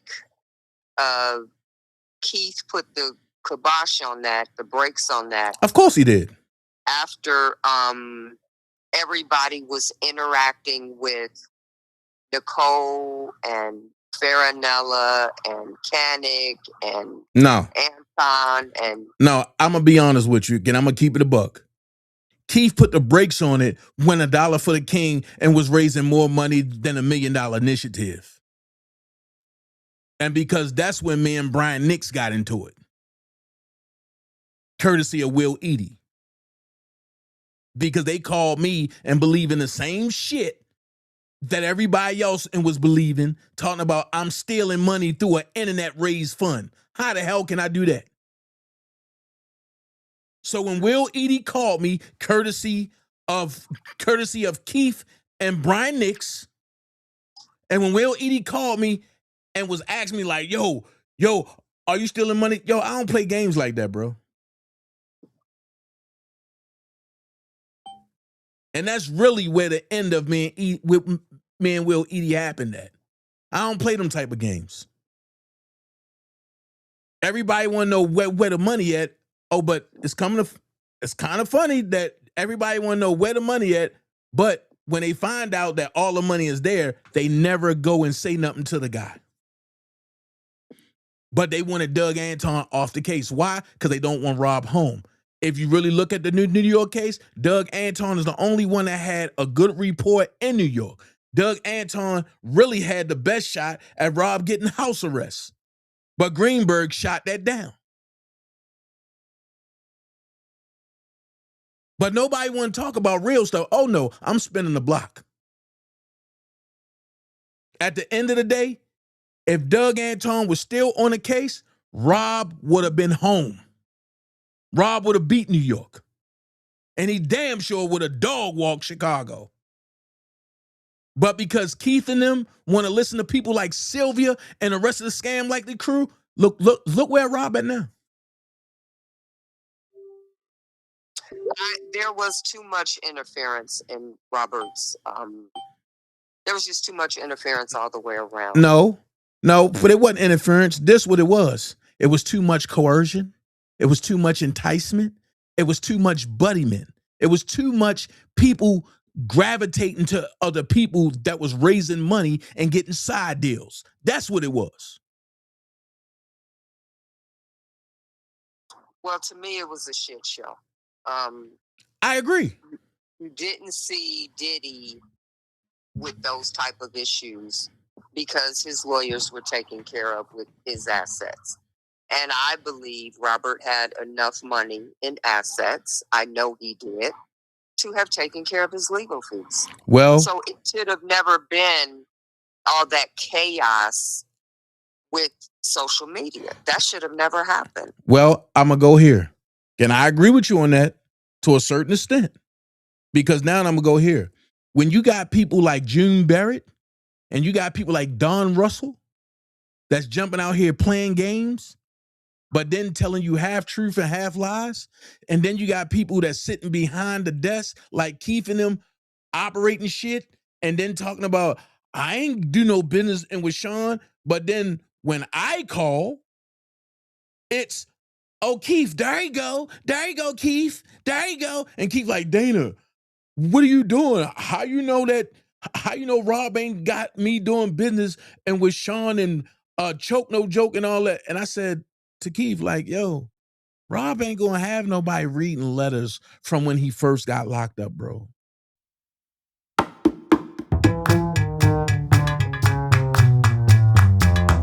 Storage. But Keith told me himself to my face that he never been in a storage. Pause. So why would Don Russell come out and drop the bomb on everybody? Because Don don't have nothing to lose now. So now it's F everybody. Yeah, it is. He don't care who get him up. He made a deal with the feds. He played what they told him to do. And now it's screw everybody. But here's the cattle. It been screw everybody. If people would have just listened when certain people came out and said, don't pay him no attention. Don't let him on your platform. It wouldn't have been none of that. I'm going to take it a step further. The Smoke and the Fire, a.k.a. June Barrett, when that page came out and wanted to attack me, and I laughed about it, and I called in on Dr. Wright's show. I knew what I was doing. But everybody was, oh my God, this is going on. No, y'all pick and chose the wrong side.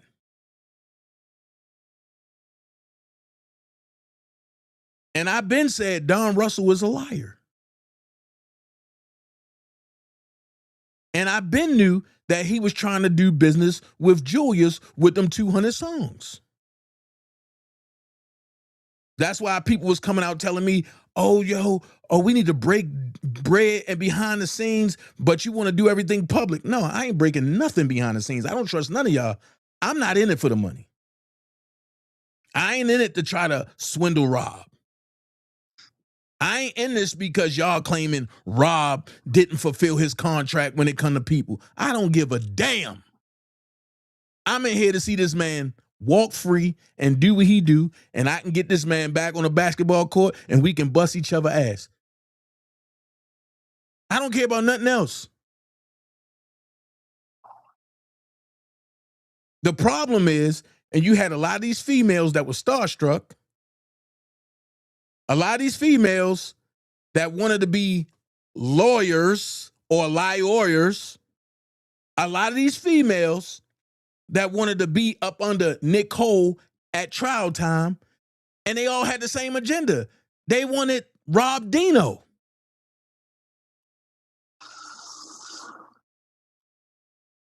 So my thing is, when is people going to really wake up? That's all I'm saying. When is people really going to wake up?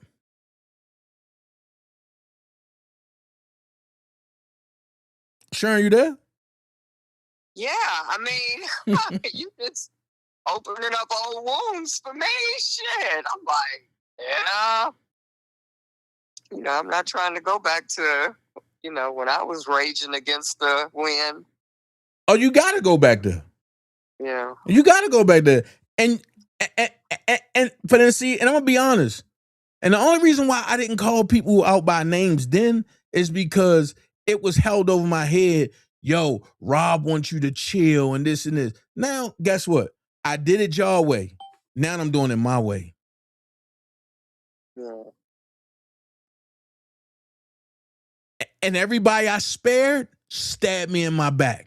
So now it's time for me to stab you in your face.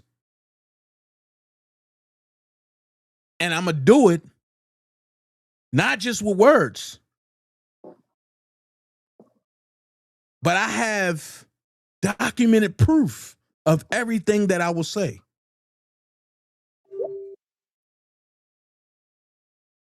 Now what?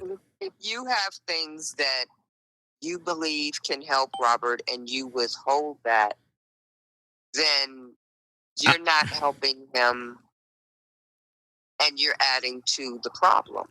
I'm not withholding. I'm not withholding. But I mean, but here's the thing. I'm one of the. How about you do this? If you have something that you feel is vital, you send it to Bo, and you also attach a video that you explain it, put it, you know, say it word for word, upload it to YouTube, put it on unlisted, share the link with him so only he can hear it, and you outline.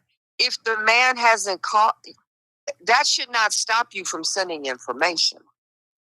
He didn't have to call me to send me, for me to send him information. Sharon, don't you sit here and say that. No, he did not. Sharon, don't you sit here and say that. You tell me. I know for a fact. Don't you sit here and say that. I'm telling you how it popped off. I didn't know he had signed on until he contacted me. That's the only reason I hadn't sent him anything. I'm thinking Bonjean is still at the helm. I did not know that Robert signed him on until he contacted me. Robert didn't sign him on. That quietly. Robert didn't sign him on. Whoever did. And you know who signed him on. And because they wanted Bonjean out the way. Why? If that was there. And then they told the ultimate lie. Oh, we can get you out. Oh, we can get you out in 60 days, Robert. And Robert went for it. That was 2 years ago.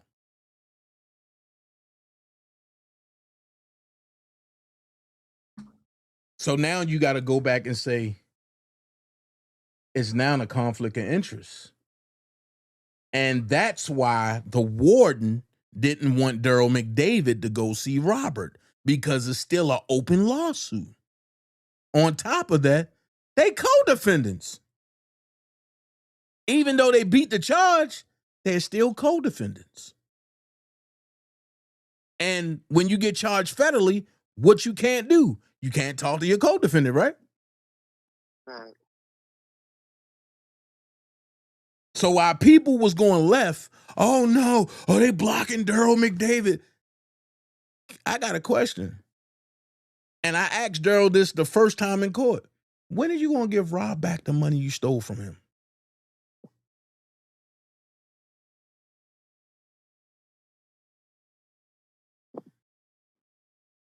That's my question.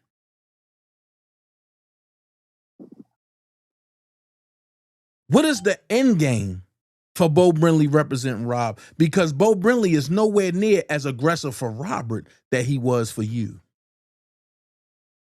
See, everybody want to tiptoe and dance around and sugarfoot stuff. I ain't doing it no more.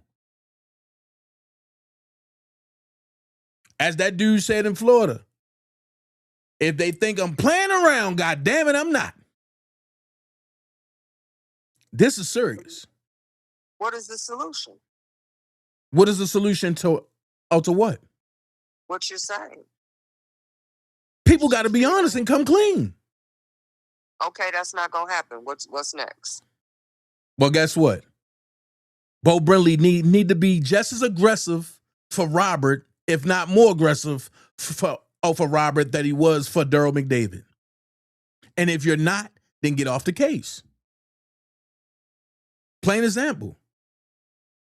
Let Robert hire lawyers and not bloggers trying to raise money or wannabe bloggers trying to raise money just for them to get crab legs and goddamn Airbnbs and talking about, oh, we sending that shit to Robert, and then Keith covering up for that janky shit. If we gonna go all the way through that, Sharon, trust me, I take all them motherfuckers through there. And we can have R. Kelly court. Well, that's non-productive. There's nothing. I've done 15 videos on everybody since the beginning. So, but you stopped about Keith though. That's not true. I got my videos on Keith are still up there. You did 3 about the money man and then stopped. What else is there to say if I tell you? You ain't get to the deep part of it. There's nobody on YouTube that can solve the problem. That's facts. And that's true. That's true. Solve the problem is sitting in Butner. That's true. And you know what? So you ain't never lie about that. On here, I've already taken to the only person that can solve the problem. There's nothing you can do. These are not your choices. They're Robert's choices. And until Robert makes a different decision, nothing changes. So you have to take your issues up with Robert. So I have a question then, right? Tell him, give him a new plan, whatever it is. So but I can't choose. I don't control that man's money. Facts. I don't control his decision making. Facts. All I can do is present information, and ultimately Robert has to decide. Facts. And I don't think nobody that's on here between me and you, I don't think neither one of us is trying to control his money. We ain't trying to control his mind. We ain't trying to control nothing. I'm just trying to do what R. Kelly told us to do. Robert told us, don't think like him, but think. When is the last time you wrote him? The last time that my stuff was read on the internet? So how can you trust it now? When the money man, when the POA is allowing the janky people to read shit online. I think that was just in New York. I think it shouldn't have happened at all. I agree. My shit was passed out too. So, I mean, this is what we're in. Does that mean you cut off communication for fear that, Robert's shit got out. So this is where we are. Well, listen. Everybody's shit got exposed. Everybody's shit got spread where it shouldn't have gotten spread. And that's because of Robert's choices. Well, watch this. You can't stop communicating, though. I haven't stopped communicating. But watch this, Sharon. It's because of Robert's choices that was influenced by who?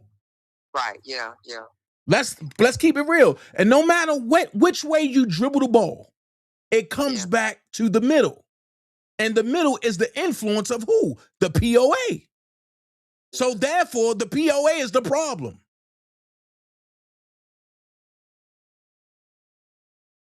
And I'm gonna say this. I'm gonna even step out here and say this.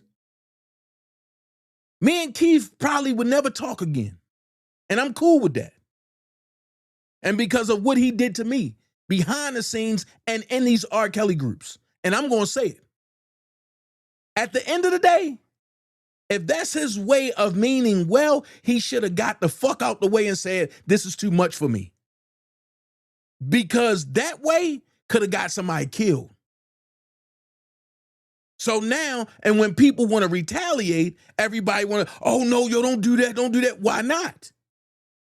It was cool when they do it, but when I do it, you know what I'm saying? So at the end of the day, Robert mind is clouded. He's behind bars. He don't know what's going on. He only know what's being told to him. Yeah. The problem is the people that can reach him, when are they going to start telling him the truth about everything? They're not. Why you have to continue to write and continue to say whatever you have to say. What you're saying on here, you don't think he's going to hear it? I don't care if he hear it. You can say it here. You can say it in the letter to Rob. I can do you one better, Sharon. I'm 3 hours and 26 minutes away from Butner. I've been approved by the government already. We shouldn't say that on here. But I mean, I can say that. But why do I got to go through somebody in California to get on the visitors list and to go see somebody in Butner, North Carolina? I want you to make this shit make sense.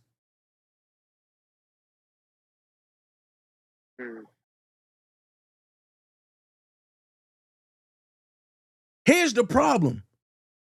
People want to gatekeep and they don't want Robert to know the truth. But when Robert find this out, he gonna be like, damn, man, damn. I fucked up, man. Yeah, I fucked up. Yeah. It's too late for that. And if you know Robert, like I know Robert, he's gonna say that to himself. And then when he come home, he's gonna do what he always do, one by one. I need to talk to him, man. I need to really sit and talk to him, man. And Robert going to figure out what happened just by talking to everybody.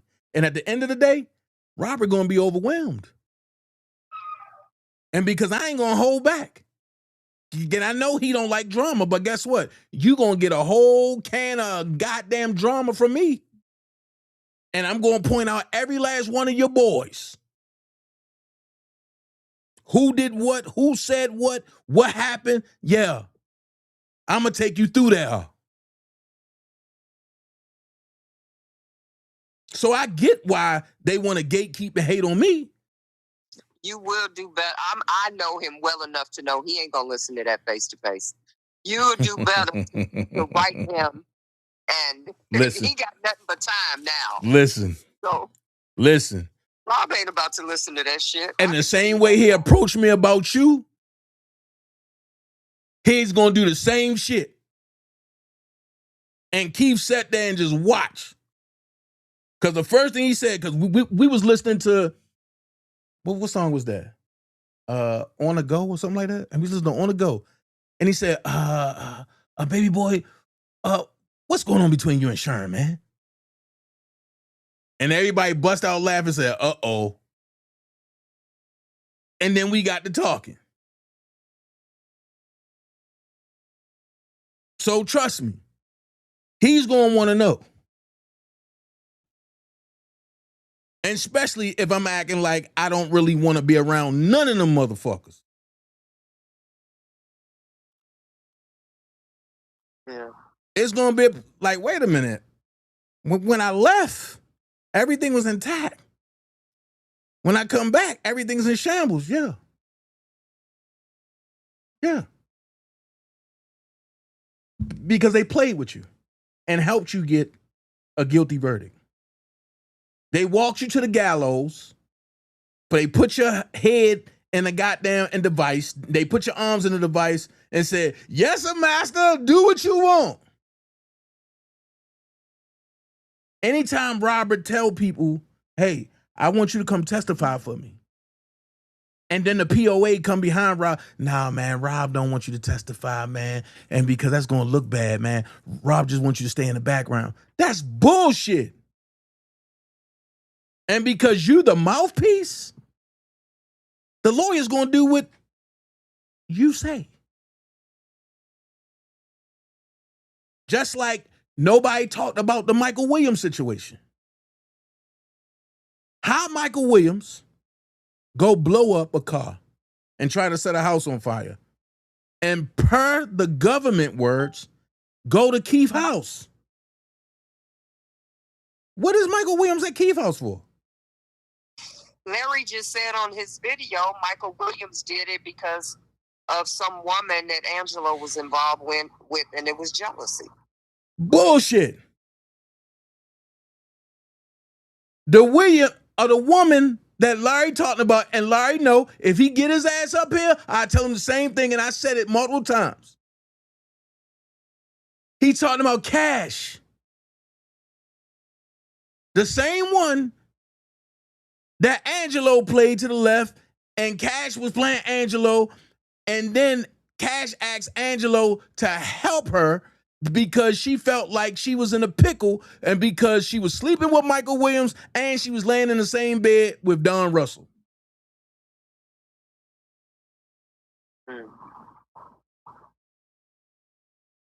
So make this make sense. How would Michael Williams get to a so-called victim of R. Kelly? I thought Michael Williams was her cousin.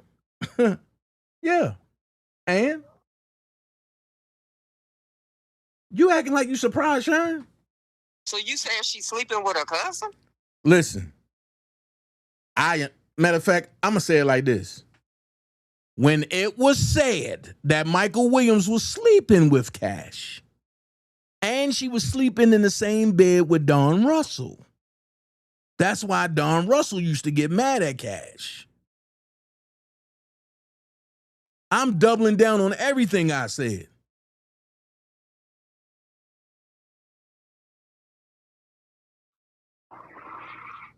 All right, well, we got way off track. Let's get back to Rob's music. Nah, we ain't get way off track. I just took you into an uncomfortable zone. But that's all. No, this is just more minutia that is not productive. No. Like, if you're not going to write Robert and tell him, then to me it's not productive. If you're not going to send Bo the evidence and a video explaining how to outline it, then what are you doing that's productive? I've sent Bo an outline. See, that's the problem. Do things. It's okay to complain about the problem, but you have to, no matter how big the mountain is, you got to move in solution. Otherwise, nothing is moving forward. But listen. If there's an obstacle, you can't let the obstacle stop you. But listen, also, Dana J ain't kissing nobody's ass neither. You ain't got to kiss nobody's ass. It ain't about that. It is about, if this is the person that can take it into the courtroom, it's not about you. Whatever went on between me and Bonjean, I never stopped giving her information. Now, if she fucked it up, I'm going to clown you because that's what the fuck I do. So can I ask you a question? Yeah. And this is between me and you, Sharon. And you know, and the audience that's listening. Right. Yeah, right. And you know, me and you go back and forth all the time. And you know how it go. I got one question for you though, right? Yeah. And you say you send stuff to Bonjean, that's cool. So I have a question. What is your thoughts? What is your thoughts on the PI, but I didn't bring no information back to Robert? I've always thought he was on bullshit. I did videos on him. I don't mince words.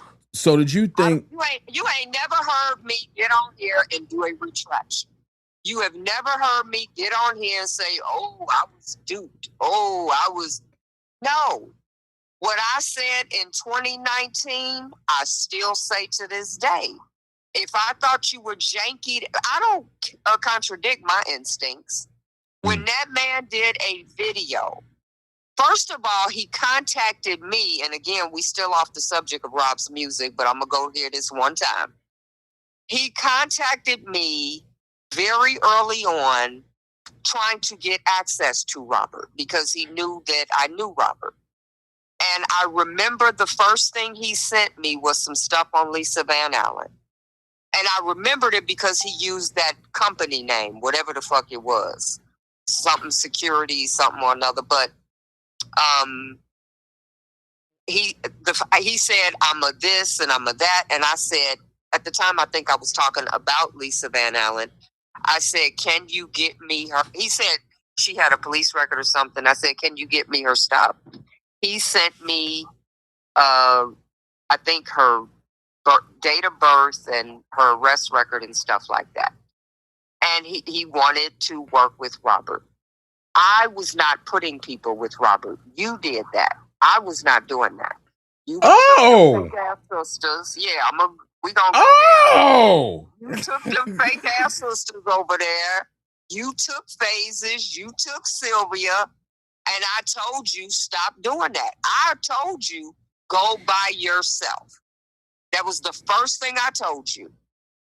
You went traipsing with all of them, and that's what added the chaos. I said, if you want to go see Rob, go by yourself, Dana. You remember me telling you that? Yeah. But you wanted to be, whatever you all were doing. And that introduced chaos. And you know what? And you know what, Sharon? You're absolutely right. I stand on that. Yeah. Just like. And Jasmine. Like all of that. No. I'm not standing on that one now. Jasmine was part of the. Did you invite her there? No, I didn't.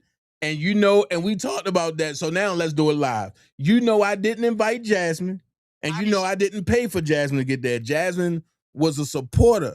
I met her on a mega bus. Right, I remember that. Right, and all of us, and was part of the group. I'm my brother keeper or something like that for the same group that you jumped out of, and I don't know why. So I thought I was on bullshit, but go ahead. So yeah, So ain't that the one with Siobhan in them? Yeah. Yeah, that's why I jumped out. So then it's like all of the stuff really came back from the person that you really outed, which was Sylvia, because she was calling you, giving you stuff that you was actually trying to wear me out on the internet when I'm like, yo, that's not true. And I kept asking Sylvia, like, yo, where are you getting this stuff from? And she said, well, I don't know where Sharon getting it from. And then you told me the whole time Sylvia was giving you updates. And I'm like, yo, that's janky as hell. That's fucked up. About what was going on when you guys were in Chicago? About something about I'm sleeping at the Trump downstairs waiting for Rob. Who was the girl that rode in the car with her? There was somebody in the car. I forget the lady's name. If you say it, I'll remember it. It was Demetria Felder. There you go. Damn, you got a good. Yep, that's exactly who it was. Mm-hmm. So they were there, and remember, I'm the one that told them to take signs, and I was there. I'm on the phone telling them to have signs, to have T-shirts, to do all of that. Go in front of the courthouse, hold your signs up. On the front, you have a picture of the accuser. On the back, you have all of her lies and inconsistency. Wait a minute. I'm the one that got the T-shirts done. They didn't wear any fucking T-shirts, Dana. They went out there. No. Only the core people had T-shirts. Because the first... Once you took them to R. Kelly, all bets were off. I can say that. I can say that. Nobody... who the fuck wants to work after that? Oh my God, I met the king of R&B. That's all, So then it became, let's get close to him. Let's watch him play basketball. Nobody was doing work after that. They didn't even, whatever signs they had, they stayed in the trunk. They didn't do shit. So did Sylvia call you and tell you how they stalked Rob up at Biggs? I got 3 different stories. I got a story from Demetria Felder because I was talking to her too. I got a story from Sylvia and from somebody else that was on the ground. Okay, now Sylvia's story was the least believable. What was Sylvia's story? I know Robert, so I know what Robert will and will not do. She said Robert stood out there and talked to us for hours. I'm like, that ain't Robert. This is what happened. He invited us. I know what happened. Demetrius Felder told me the real. Okay. She said they were parked on the corner. They saw the van. They followed them. Yeah, they chased them down the street. And Robert jumped back in the van and called me. Him and Unc called me, and they sped off. But then Robert said, man, I don't know who the fuck this lady is, man. What's going on? And I said, should nobody be there? And he said, so where you at? But I said, I'm at the Airbnb about to get ready to come down to Biggs. He said, nah, man. I'm about to go play ball. If you want to invite them, tell them to come see me play ball. But after that, everybody leaving, man, because she just popped up on me, man. Yeah. And that's the same day that he was about to get Lolo locked up. And I had to tell Rob, like, yo, that's your godson. He was like, I don't got no damn godson, man. I don't got no godson. And I said, yo, dude really supports you. Because Rob was about to press 911, but I said, dude really supports you. He said, all right, man, all right. This we gonna do, man. TMZ right there, and TMZ, and they gonna shoot Baby Boy, but I need you to shield me coming out and then get them off of property. Everybody else, and we going upstairs. Baby Boy, after you shield them, get them off the property, go get us some chicken. Or better yet, don't go get no chicken and just come back, and because we all gonna go get chicken and we gonna take Denise around the hood. And I told Lolo, I said, yo, why you ain't say nothing? And he said, man, I don't know. And that's when Lolo found out that it cost $50 a day in the park in the trunk, valet. And Lolo was like, yo, but I don't got the $50. And that's when we found out Jasmine, and I ain't know who Deboski was then, but that's when we found out that Jasmine went with Deboski and T-Baby.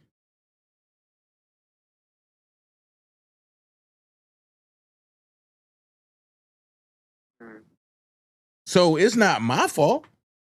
And then let's say this, I didn't even take them to go see Rob. Me and Rob was outside talking. Sylvia and them jumped out the car and almost crashed the car out of nowhere. We all gonna meet at the trunk. No.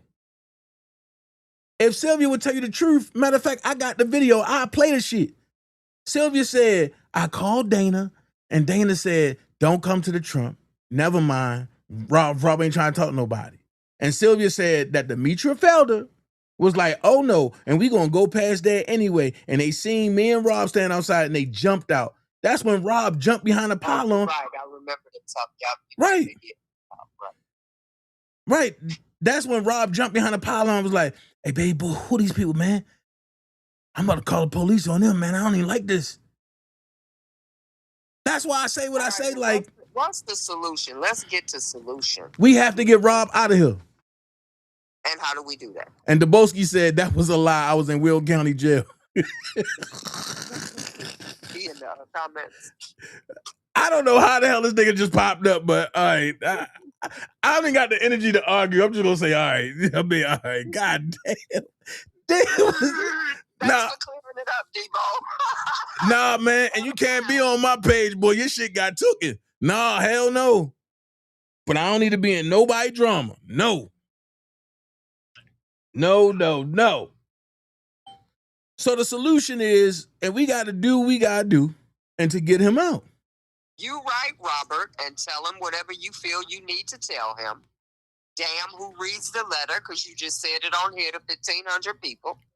Okay. And then send your information to Brindley, record whatever it is that you need to explain, and then you've done your due diligence. And then we go about, making sure DJs know Robert is not banned. That's the work. I want everybody that supports Robert to make sure the DJs play his music. Well, let's go here. Not just that. Let's make sure that people like Teddy Riley don't backtrack on their words. He didn't backtrack. I've already explained that. I explained it when we first talked about it, and I told you I can't go into details. And I'm not going to go into details. Listen. I ain't gonna say too much, but I gotta get Teddy Riley on here. Me and Teddy need a one-on-one. I gotta get Teddy on here. Just like I'm about to get Damien on here. And we gotta do some one-on-ones. And because at the end of the day, if everybody come out and stand up for R. Kelly, then guess what? It'll look better. But everybody tiptoeing, oh no, I don't want to say nothing. Without us, there's no machine. And when people realize that we control the horizontal, we control the vertical. And we don't need a major label. You have to, step one is everyone needs to be sharing the videos I did on Short. The videos you did on who you think was actually in the tape. Those things need to be shared with the media. So if fans want to help, the reason people are objecting to his music is because you have somebody going around saying, I was the 14-year-old in a tape, when I've just debunked all of her lies. When you've shown a picture of somebody whose face actually looks similar to hers. So these are things that have to be shared all over. That's step one. You can't try to go sell music when people are out here saying, I got peed on. That's not going to work. So you have to first say, no, this person is lying. Or I believe, no, you don't even have to say they're lying. You say, these are the inconsistencies in this person's statement. Here's an and let them think for themselves. You see what I'm saying? Let them think for themselves. There are so many inconsistencies in that audio book that you can listen to for free. Get the free download. Don't pay for shit. And share that with everybody that is important. Word of mouth. Share, spread it. And you don't let the enemy outvoice you. You got these idiots that oppose Robert that have made it their full-time job to do nothing but try to stop every ounce of progress because they're the guilty parties. They're not stronger than us. They're actually dummies because they've been spending 7 years not making any money doing stupid shit. Dumb shit. So, and you see the man's music is bigger than the lie. It's bigger than the books. It's bigger than the stories. It's bigger than all of that. Everybody unanimously loves this man's music. Everybody. There's nobody that will speak bad on his music. They have a problem with the lies that they've been told. The 304s got out here with books and rehearsed stories, and they spread that shit like wildfire with the help of Me Too and other people. So you want to help Robert, instead of talking about it in this bubble, and you're doing that, Dana, I have to give you credit. You're getting people to start channels, you strong-arming them into playing your videos or whatever you doing, because you got everybody talking like, yeah. Well, however you're doing that, that's how you do it. You know, you're networking and you getting your name out there and you're getting your videos out there. And you have other people playing your videos and critiquing it. And that's what they should do, you know, but it should be the stuff that contradicts. And I think the one video where you had that tape and you were dissecting that was shared. That's the work that needs to be done. And everybody needs to be sharing that. Everybody. You can't say you support this man and all you're willing to do is put hashtag free R. Kelly. That's not going to get him out. That ain't doing shit. And if that's your contribution, you're useless. Share a video 100 times. That's how you help him. Share it with everybody. Debunk the lies. Word of mouth is stronger than CBS. Word of mouth is stronger than TMZ. You want to help this man do something besides listening to the same shit in the same bubble. That's what irritates the fuck out of me. Everybody gets on here and says the same shit to the same people. How the fuck is that helping them? You got a point. You got a point.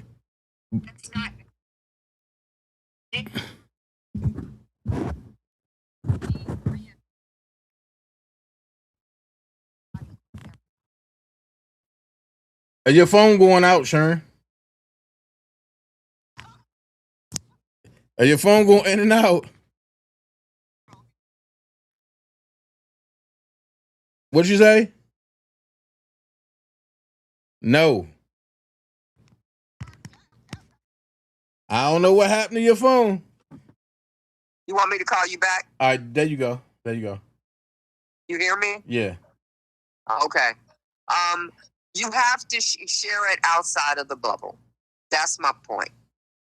Share it outside of the bubble. And that needs to be something active everybody does. If you support R. Kelly, you need to be sharing videos that debunk the lies. And if you're not doing that, you're not helping him. There's no point in complaining. Share videos. Malicious Conspiracy has a lot of great videos. I have a lot of great videos. You have a lot of great videos. When Dubowski's channel was up, those recordings between Azrael and Robert were great. There was a lot of information in that people missed. I caught it. I did what I needed to do with it. But everybody else should be doing that. You see what I'm saying? It's a group effort. And I don't know what anybody else has because I don't really go on people's channels and stuff. I only see people, I peek here and there. And the biggest person that has helped us is the federal informant. He has given me so much good information because he loves to run his fucking mouth.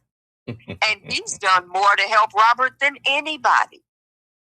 Because he's steady, yap, yap, yap, yap, yap, yap, yap. That's good. I learn something every time I listen to him. I can't stand him, the sound of his voice, but I listen. Because invariably, he's going to tell me something. That's important. That I'm going to use. Now, I ain't listening to the bald head guy. He ain't got the sense God gave Elizabeth. So y'all don't need to send me no shit to talk about go listen to him. No, I'm not listening to no 3-hour video of a motherfucker that eat fish out of a can with ketchup on it. I'm not doing that. I don't give a fuck if he talking about me. Whatever you got, take it to law, nigga. Or shut the fuck up. Those are your options. Because everything I got on you, I've given to law enforcement. So, do what you big and bad enough to do. That's all I'm going to say on that. But everybody needs to be sharing videos because step one is you have to convince the public that this was bullshit. All they have is what's in the courtroom.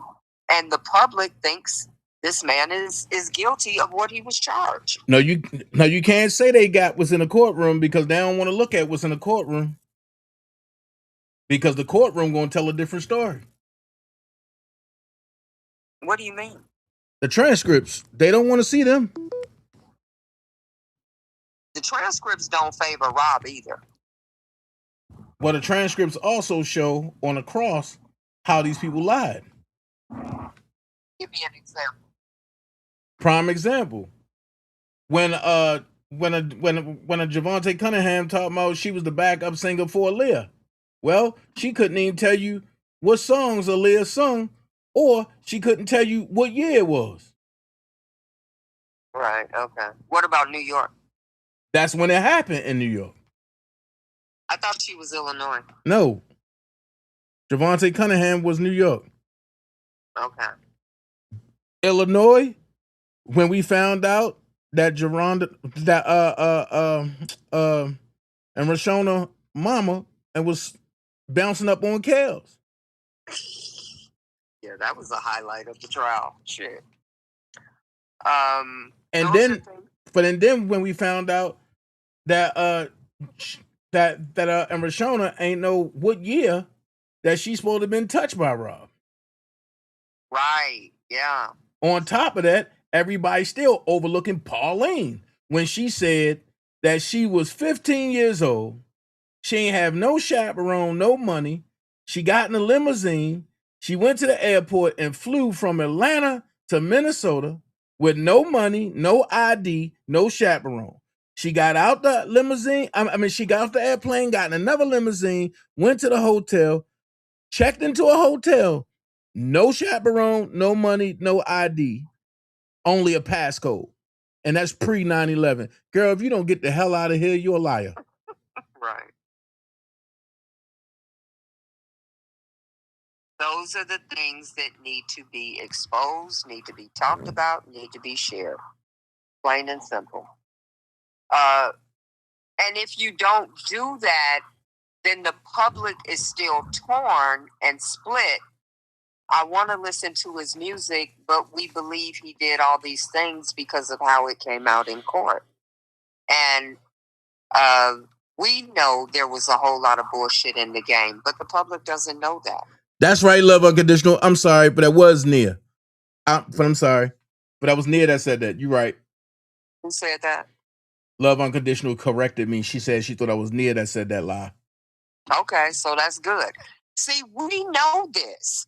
And it's good that if we get it wrong, there's somebody in the chat that remembers and they say, nope, this is what it was.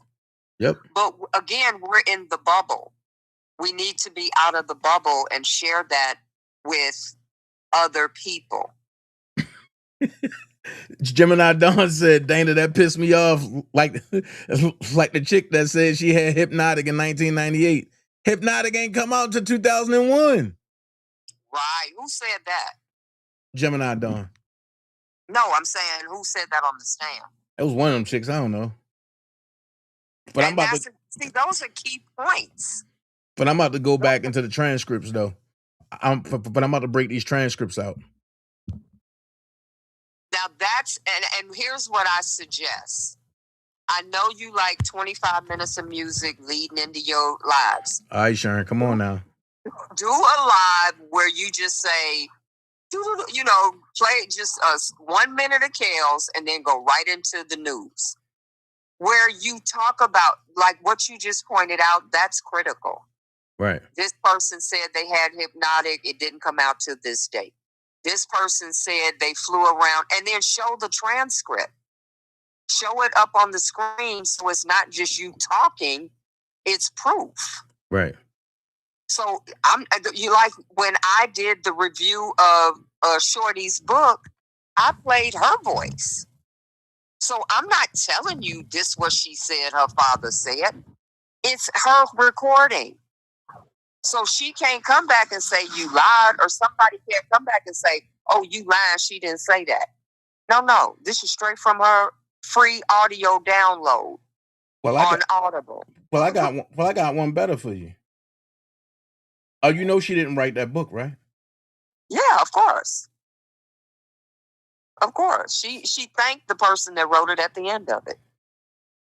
But she had to give them the talking points. But watch this. Why she give them everybody else talking points? She did that. Absolutely. She never gave Shorty talking points. She gave Azriel talking points. She gave Cheryl Mack talking points. And she gave like people that's been around. So here's my question. And stuff that was in the news. Right. Stuff that was straight. I picked that up. It was straight off of YouTube. They took a lot of shit that was straight off of YouTube. Right. So here's my next question, though. Since Rashona saying that she was on the tape, right? Yeah. Why Lisa Van Allen ain't go to jail? Right. Good point. Since Rashona said that she was on the tape, why Rashona ain't go to jail for Pauline and for being a willing participant if that was her? For enticing. Right. And coercing them. Right. So this is how. See, I can't tell Bo Brinley how to do his job. Yeah. But I will say this: if he subpoena a certain individual audios, the truth is going to be there. Since you want to help start shit, let's help finish it. Are you saying your audios? No. Whose? Subpoena the Savage's audios. Oh, okay. Subpoena the Savage's audios. Subpoena all their phones. And subpoena their social medias. And deep dive. Tim did say he have over 4,000 hours of audio. He got over 3,000 hours of audio of Faith lying. Because she never had herpes. Her mother told her to go back and find the story. So if you lying under oath like that, even if you got immunity, it's never been heard of where everybody have immunity. What are you hiding? Then I'm gonna go here. Robert already know, but I think the public should know Robert's unsolicited co-conspirators. That right there changes the game. Give me an example.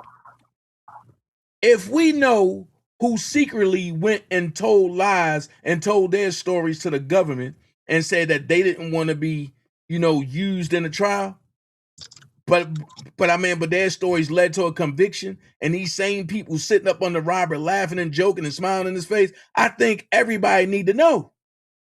Robert has those names. I just said that. But the public need to know. Oh, okay. And once the public know, then everybody can say, okay, this is the game that people playing. And the problem is Robert is a cash cow. Yeah.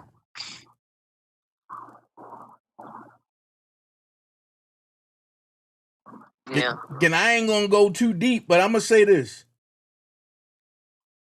When I talked to Laura and I broke down everything, because Laura was on the fence of, is Robert really one of those people? I said, no. And I sat down and broke it down to Laura for 6 hours. And she was like, yo, I'm ready to go live about this. But as soon as she's about to go live, here come a story coming about Israel. And she jumped on that.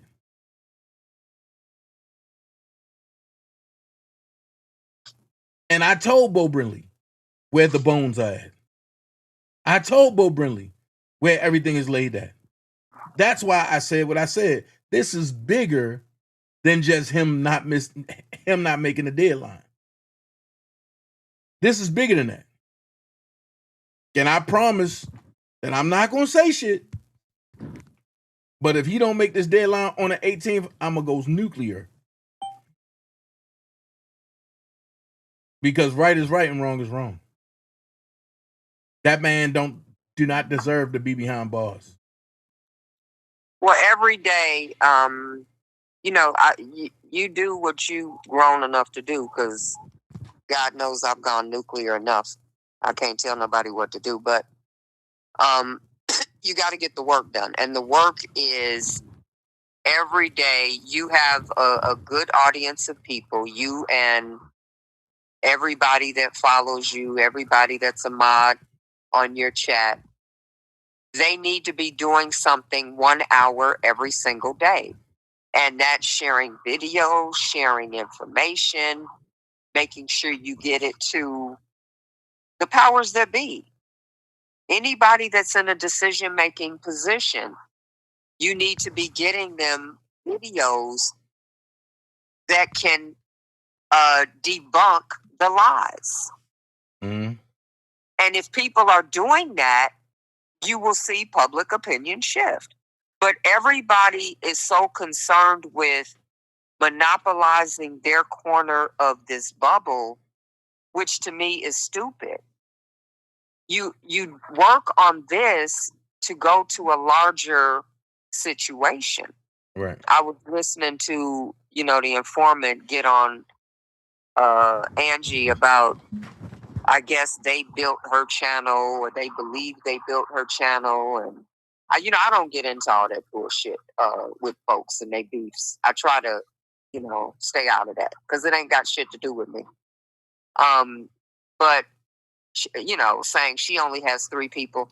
If she would talk about something other than this, you grow your audience with whatever it is that you're talking about. I certainly would not sit here and only want him and his people in my chat. That's a closed circle. Sylvia did the smartest thing if you stop and think about it. She started covering other trials. She went to whatever the guy's name is in Atlanta's trial, covered that. Started talking about Shirley Strawberry, did the Diddy trial. So she opened up her audience to more people and got more of a following. And so now she has a whole different market to scam. So God damn. God damn. God damn. Let's keep it real. God damn. I was just about to ask a question and then you dropped that bomb. Never mind. I mean, of course she does. God damn. Members only, and meet me in the private chat. All of that's to, beg for money. But she did it differently. That's the moral of the story. So can I ask you a question? She's still a lying-ass Christian, but she moving different. That's the thing. Right. So can I ask you a question? Yeah. What can you honestly say you learned from Sylvia Channel? Not a goddamn thing. I mean, I'm not a member over there. I don't go over there and listen to her. But a lot of people, for some reason, she always eating a Subway sandwich or some fried chicken. Or I ain't ever seen the chick not eating on camera. So that's annoying to me. She the hungriest motherfucker to go live. Like, couldn't you eat and then go live? She's so fucking unprofessional. So I would never watch her. But a lot of people don't have a problem with that. So Sharon, so let me ask this question. Since we getting it all out there, let me ask this question. When they called you and said I wasn't supporting them in that rally in New York, how did that make you feel? You heard my reaction. Randa recorded it, and I put it out there because I cussed them the fuck out. Why you calling me with this dumb shit? Get to work. I don't want to hear no stupid shit like that. But I mean, how did it make you feel like angry that they're calling me with dumb shit? I don't like dumb shit. Period. Don't call me with dumb shit. She sounded like she was crying. The little short stump sounded like tears coming. Like, this is stupid. I don't like stupid shit, and I don't like retarded people. So I don't have the patience for that. I'm not the warm, fuzzy person you call and get sympathy from. I don't give a fuck if Rashana was in the tape. If you stupid enough to not duck piss, that's on you. I don't feel no fucking sympathy. You know how to say no. You knew how to hang up the phone. You knew how to tell your parents. And you knew how to stop running your ass around a grown-ass man. You get no sympathy from me, chick. Zero. And if somebody pulling their wee-wee out and it's about to come, get the fuck out the way. Like, what you doing? So you think I'm about to buy a book and, oh my God, she's telling her. You're not getting that from me. No. You gonna get a swift kick in the ass. Like, how the fuck are you this stupid? That's what you're getting from me. Across the board. And that's what I've said to all of them. Y'all some dumbasses. I don't give a fuck about your story, and I don't like You fucking up my music loving ears with your bullshit. I don't give a fuck if drill was hogtied. I don't. How can Bitch, somebody if that's you- double jointed be hogtied? That's impossible.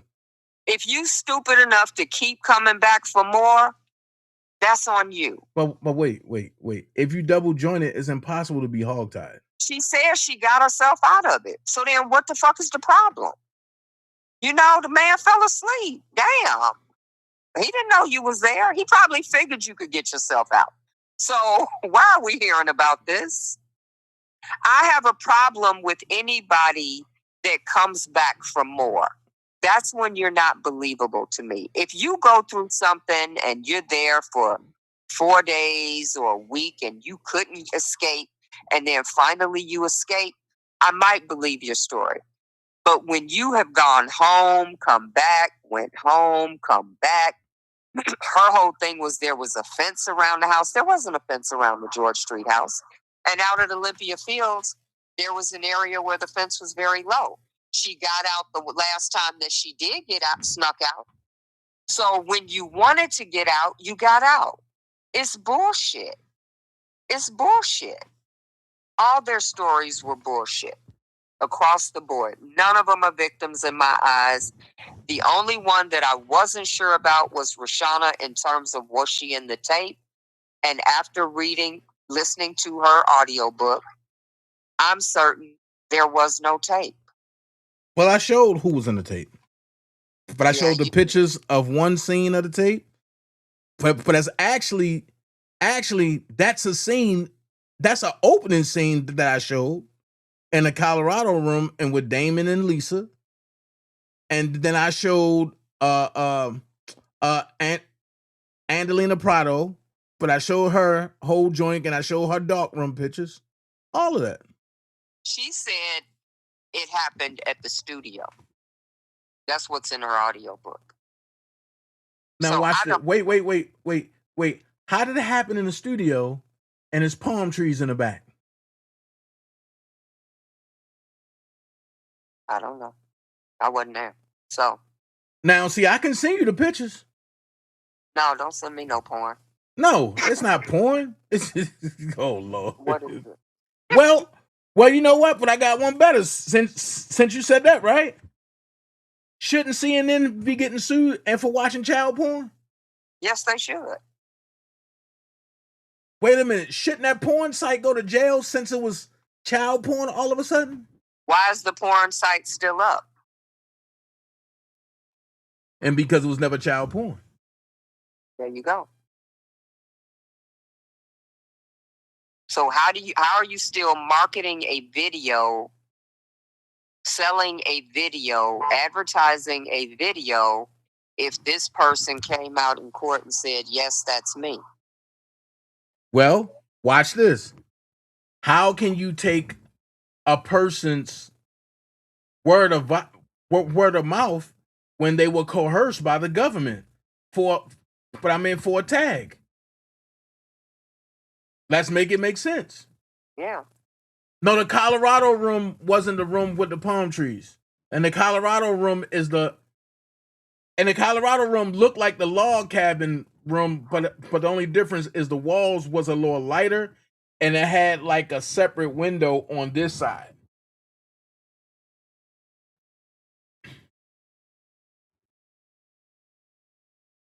And the log cabin room ain't have no window.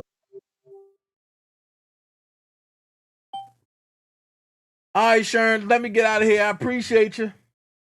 All right. All right.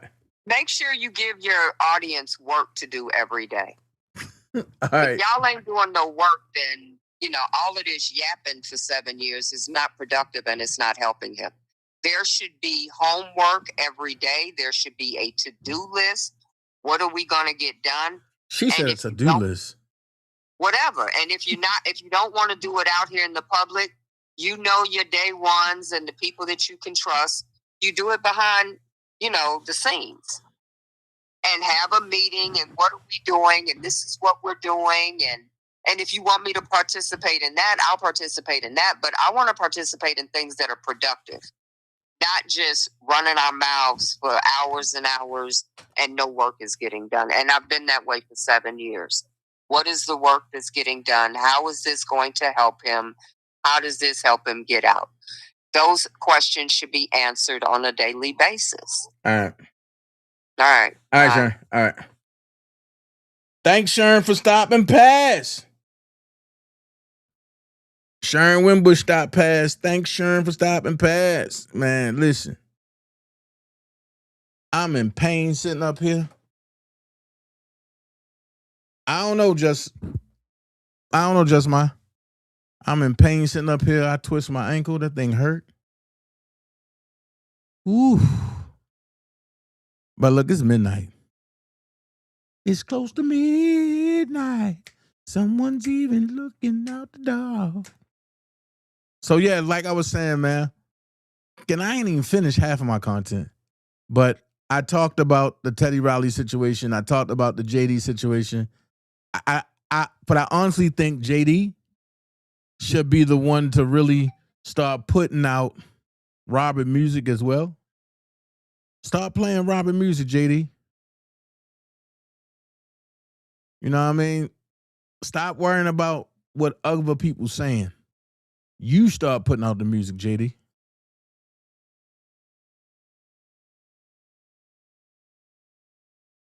You start putting out the music. Don't worry about what nobody else say. I think Jermaine Dupri need to start playing Rob music everywhere you go. You know what I mean? Ooh, this hurt. This hurt. This hurt. This hurt. This hurt. Yeah. Yeah, just my.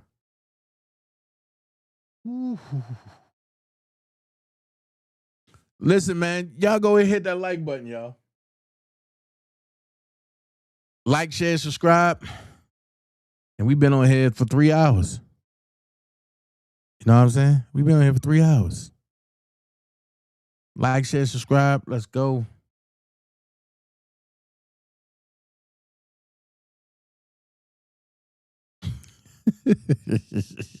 And TSW would come on here and say that. And you would say that, right? TSW would come on here and say that. Oh, Lord. Man, listen.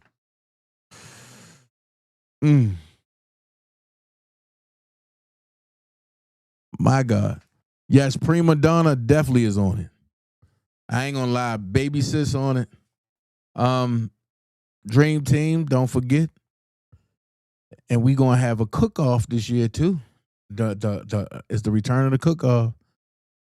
And I think, you know, them women over there, I think they got something special, but I think the guys that I'm gonna line up, I think us guys, we can cook better than them women. Just letting y'all know that it's coming. We gotta pick a city. Mod meeting coming up. I gotta say, not next Saturday, but the Saturday after next. Not this Saturday. Not next Saturday, but the Saturday after that. I thank everybody for joining. Listen, I'm about to go soak this ankle. I thank everybody for joining. I thank everybody for even watching. I thank everybody that donated. Man, you don't have to be great to get started, but you have to get started to be great. Be someone important. There go out. Matter of fact, here you go, Jessma. Oh, Jesus, what did I just do? Be someone important and be yourself. Prima said negative. See, here we go. You know what I mean? Listen, I'm not trying to argue with Baby Sis today. Kip, if you out there, come and get Prima. I'm not trying to argue today. That they gonna get that see, they just gonna get that tip. We just gonna BTA. But that's all we doing. We BTAing. We just gonna BTA, but that's all we gonna do. We gonna put that. But that's all we doing. We BTAing. I'm telling you, but that's all we doing. God Assurance said, just mail her. Just mail her.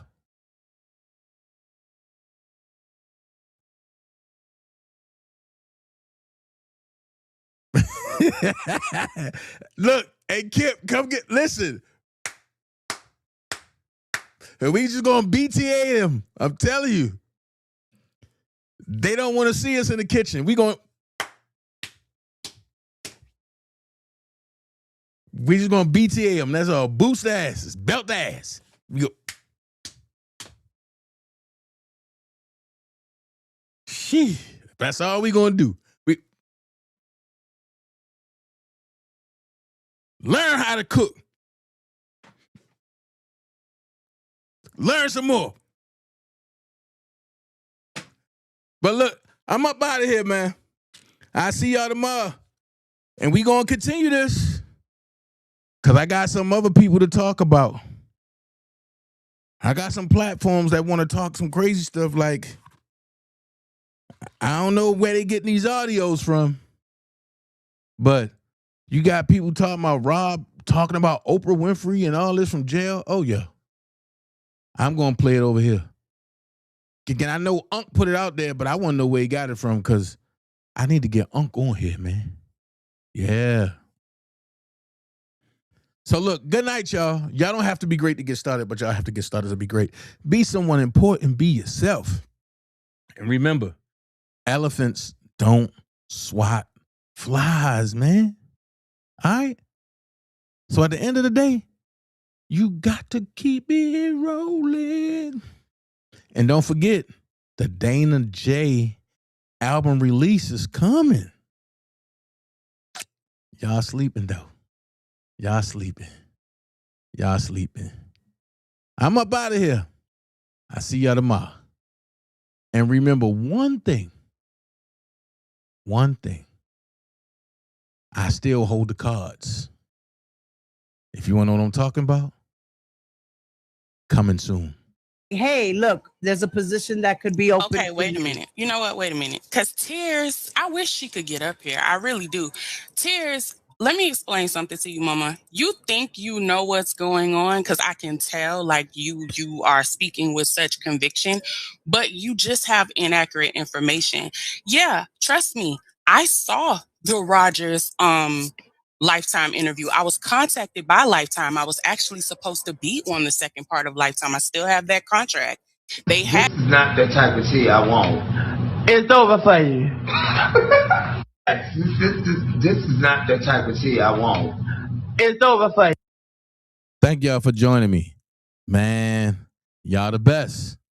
Until next time, we gonna say so long, good night. So long, good night. So long, and good night. Sometimes a misty rain that gently touches my soul feels just like fire shut up in me. Yeah, simply lose control. Oh, rain down, follow me. Let your love just fall like raindrops, rain. Follow me. Oh, rain down, follow me.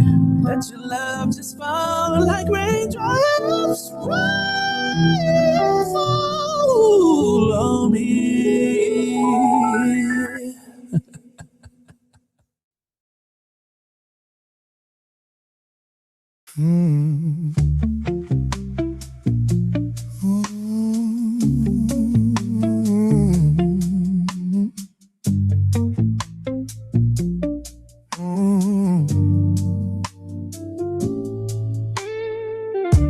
Remember me from Lake Clifton,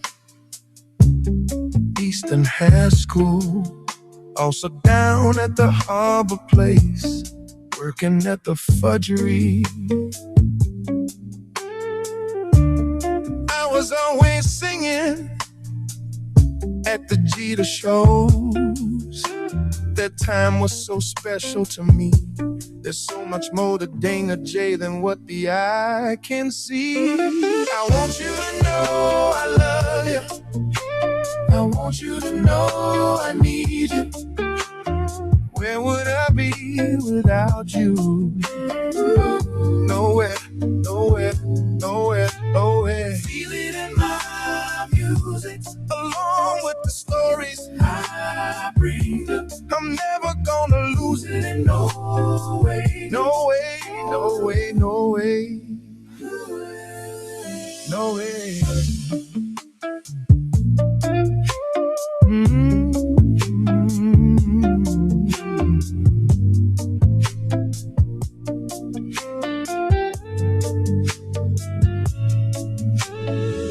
Feel it in my music, along with the stories I bring you. I'm never gonna lose it. No way, no way, no way, no way. Another Dana J classic.